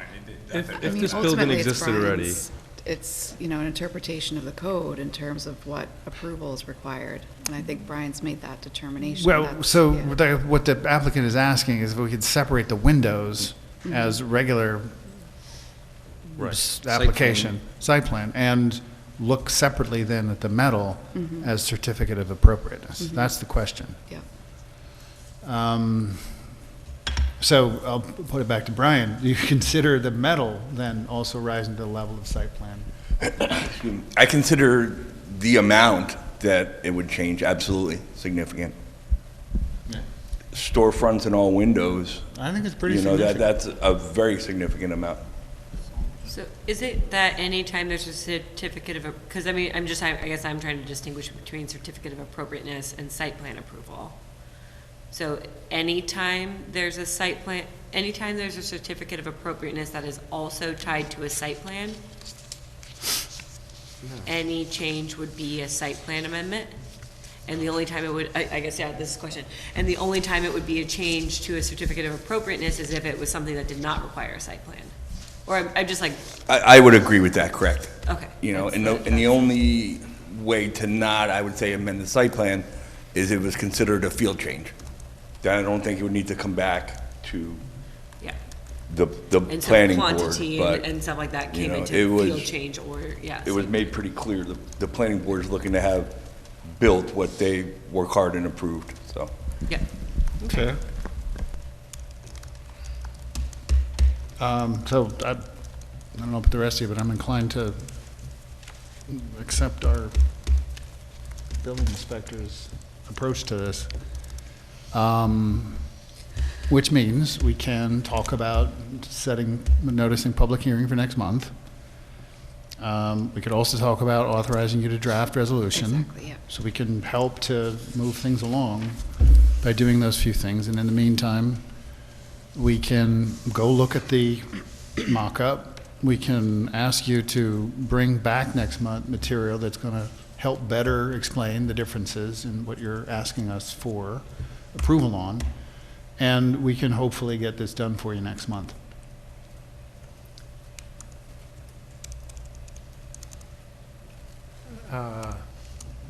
Did I understand that it needs to go back to a public hearing also?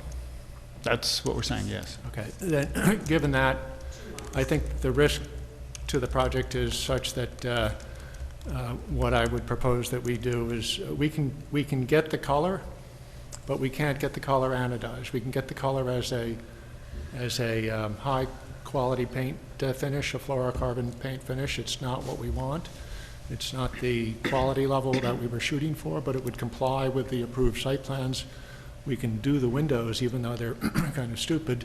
We can do the windows as they show up in the site plan, and that's, honestly, that's what we would much prefer to do rather than risk a 2 or 3 month delay in the occupancy of that's the your building. choice. I think Up we to will you. be doing that.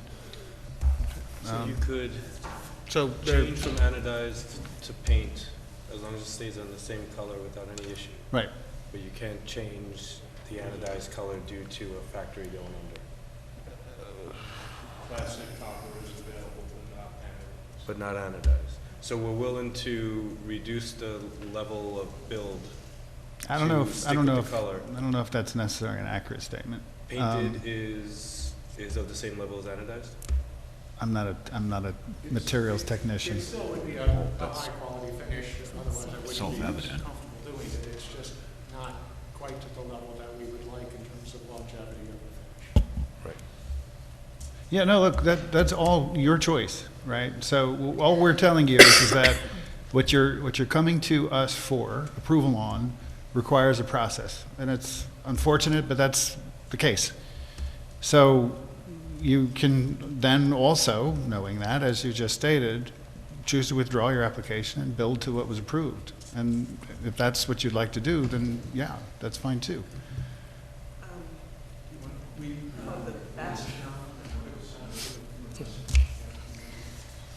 Did the original approval specify the Anodizing. anodized finish? Well, it would have been part of what was submitted. Is it possible to pull the color change out, but keep the window change specifically for the bathroom windows? The one window that was on the third floor in the corner? Again, the challenge is, look, it all comes down to, even if you're modifying the windows, it's still in the context of site plan. We understand. So That's what I'm if saying. that would, sure, you That's- could amend your Is it- application. You're going to be looking at the back of a toilet, you know? That's why we don't want Look, that window. I'm not the one who makes rules. And the reason we would do that, John, we're not being obstreperous or dumb here. The reason we would do that is because the presence or absence of those windows is not on the critical path, but the ordering of the metalwork in general for I the get project is it, on. totally get the it.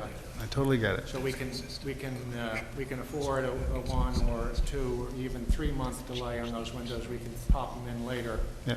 Look, Whereas again, we can't really. I understand the situation you're in. It's not ideal. And again, our processes aren't necessarily designed to do what you're asking us to do. So we're in a position, right? And that's where we're at. So if that's what you'd like to do, you're saying you're withdrawing the color change, Correct. but you're proceeding with an application to amend the site plan to revise those windows. Is that right? That's correct. Okay. So to that end, we'll see you back here next month for that review, but also at the same time, we can notice public hearing. That should get open and closed pretty quickly. So let's make a motion to do just that. I'll accept a motion to notice public hearing for next month. Motion to notice public hearing for next month. Motion by Lynn, second by James. All in favor? Aye. And then we can also authorize draft resolution, Jen's office. So I'll accept a motion for that. Motion to authorize draft resolution. Motion by Len, second by James. All in favor? Aye. And so we'll see you back here next month. And I would Appreciate just your patience say, with this. Thank you. the submission for next month should make all of this very clear. Super clear, That please. the color is no longer being proposed to be changed, and make clear what the window revisions are, yeah. Will do. Okay, Yeah, thank you. All right, consultants, thank you very much. Have a wonderful holiday. Almost, we got you out of here before 10, you See two. you next year. All the best. to you. Thank you. Happy holidays. Happy New Year. Thank you. Yeah, absolutely. Lucky.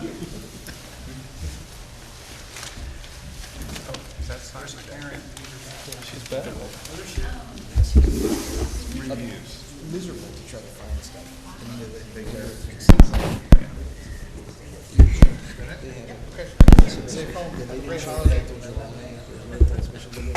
Okay. Come on, Johnny, bring it home. There's a lot of metal in that place. It's all metal. What we do in our It's office, kind we of don't think beautiful. everybody should do this, like, recent approved drawing. Do we have a All right. for that? So, architectural review, we have 2 certificates of appropriateness. First one is for 157 Main Street. It's a sign. And let's see what we have here. I've got 3 colors. Red, blue, yellow. What are we looking at here? Hi, is this you? Hello. Is there any image of this sign? Is it the Romanian flag? No. I'm sorry? Is it the Romanian flag? Is there an image of the sign in the It packet? should be submitted. I don't see an on the image. website. Did you? I was asked if we had everything. I was Yeah. told everything's been filed. We just got 3 colors on it. We have three dots like Those that. are the, I mean, I could show you a picture on my phone. if Yeah, that's- could you, if that's easy. please, anything, just help. Those are the colors. If you come down Main Street, it's been up for like 6 months. What store? I'm gonna go knock it down while I'm walking the dog if it's been up already. Oh, you did? Yeah, you were asking all the time. We're law-abiding citizens. Oh, it's called Eats. Oh, I got you.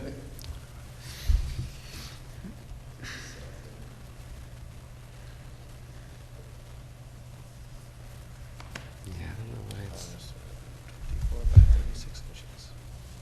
How about this? Approved. Ah, yeah. Okay, thanks. Help, I mean, very It is helpful. compliant to size. Everything's Just so you know. compliant. It is. Okay. Yeah, I Colors, don't- size. We did see it, I don't know why it didn't make it. It's, no worries. And- Stuff happens. I was in a couple weeks ago, and I'm glad you're gonna have better signage. You really are, you're providing a good sandwich for this town. Yes, good It's sandwich. been a long time since Harry's was around. and it's All big right, so affordable.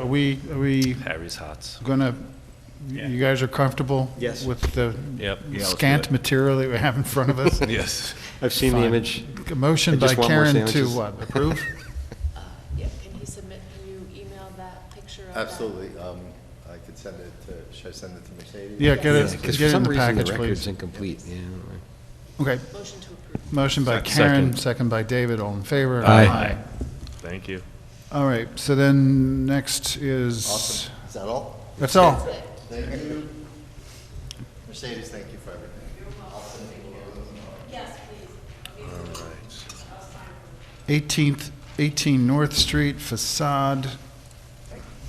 Why, hello. Hi, good evening. Good evening. How are you today? My name is John Sullivan. I'm working with Mr. Turner here. He's the owner of 18 North Street. So we submitted an application for a certificate of appropriateness about 2 weeks ago. Mr. Turner is looking to expand the second-level dwelling utilizing the attic. Currently, it is a walk-up attic, but the rooms are relatively small. So the proposal is to do a dormer in the front of the building, which will in fact be a bathroom, and then in the rear, we're going to, there's sort of a smaller intersecting two-story gable roof that we're going to raise up to the attic level. So we're looking to gain more headroom in the attic, as well as a little bit more floor area. With the proposal, we understand that 3 stories or over 35 feet is not permitted. So with this elevation raise of the main ridge, it's only a difference of 2 feet, so.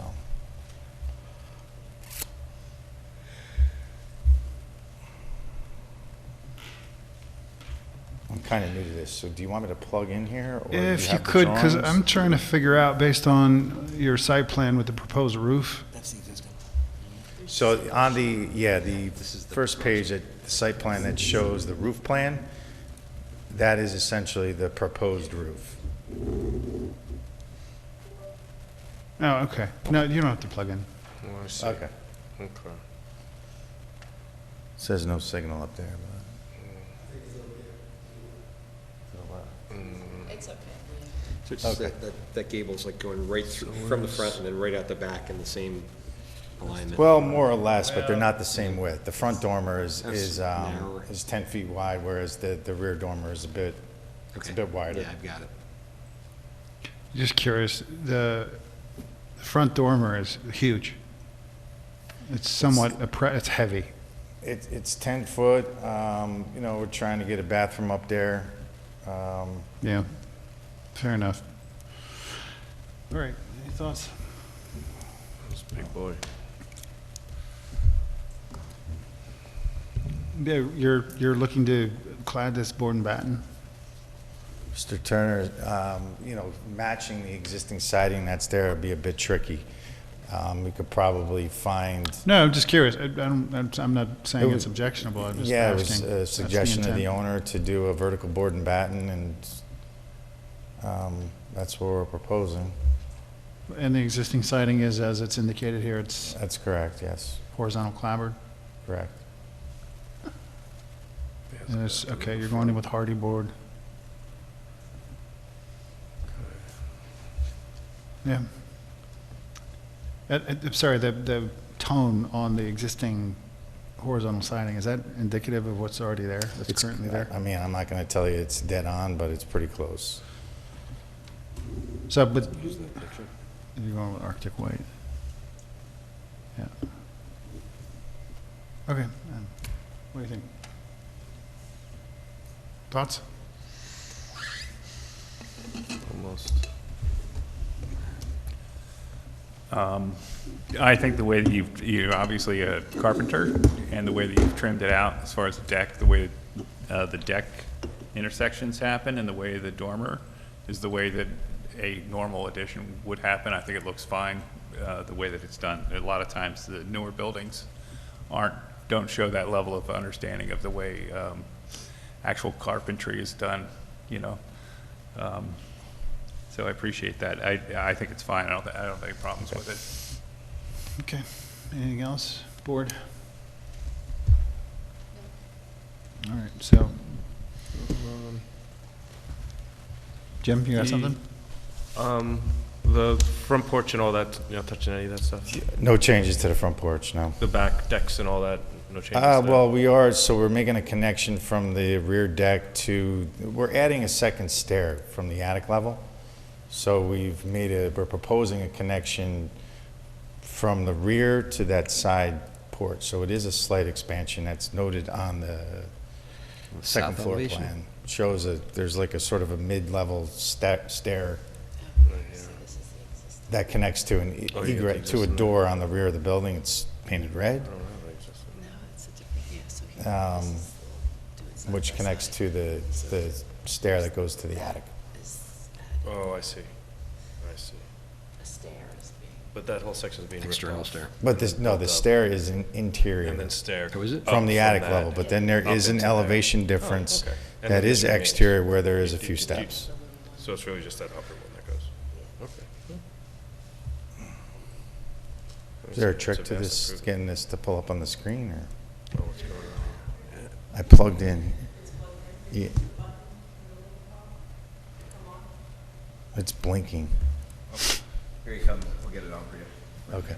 Oh, now you've done it. And you said it's going higher than what's allowed by a couple feet? Did you say you're raising it above? We're raising the main ridge. Switch places so you can use the microphone. We're raising the It's to main the limit. ridge Oh, okay. 2 feet. You're not going over the limit. You're going right to the limit. Well, we're still under the height restriction. Yeah. Yeah, Okay. yeah. Right. So he's not breaking the height restriction. So it's You're not- losing a window on the south side, on the back side of the existing. We are, yes.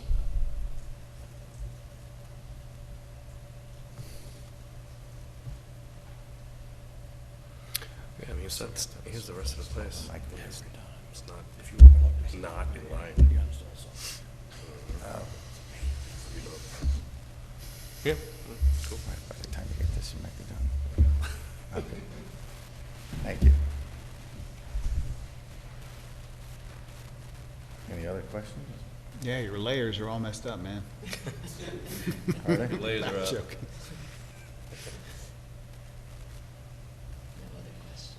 No? Oh, so you can't see my cursor now, okay, good. Yeah, I'll just show you, in the back, I'll show you the connection to the deck. So this door goes to a interior stair that goes to the attic level, which is a second means of egress. This deck in the back is new, which goes down a few steps and connects to the existing Side deck. side deck, exactly. Yeah. And in floor plan, it is right here.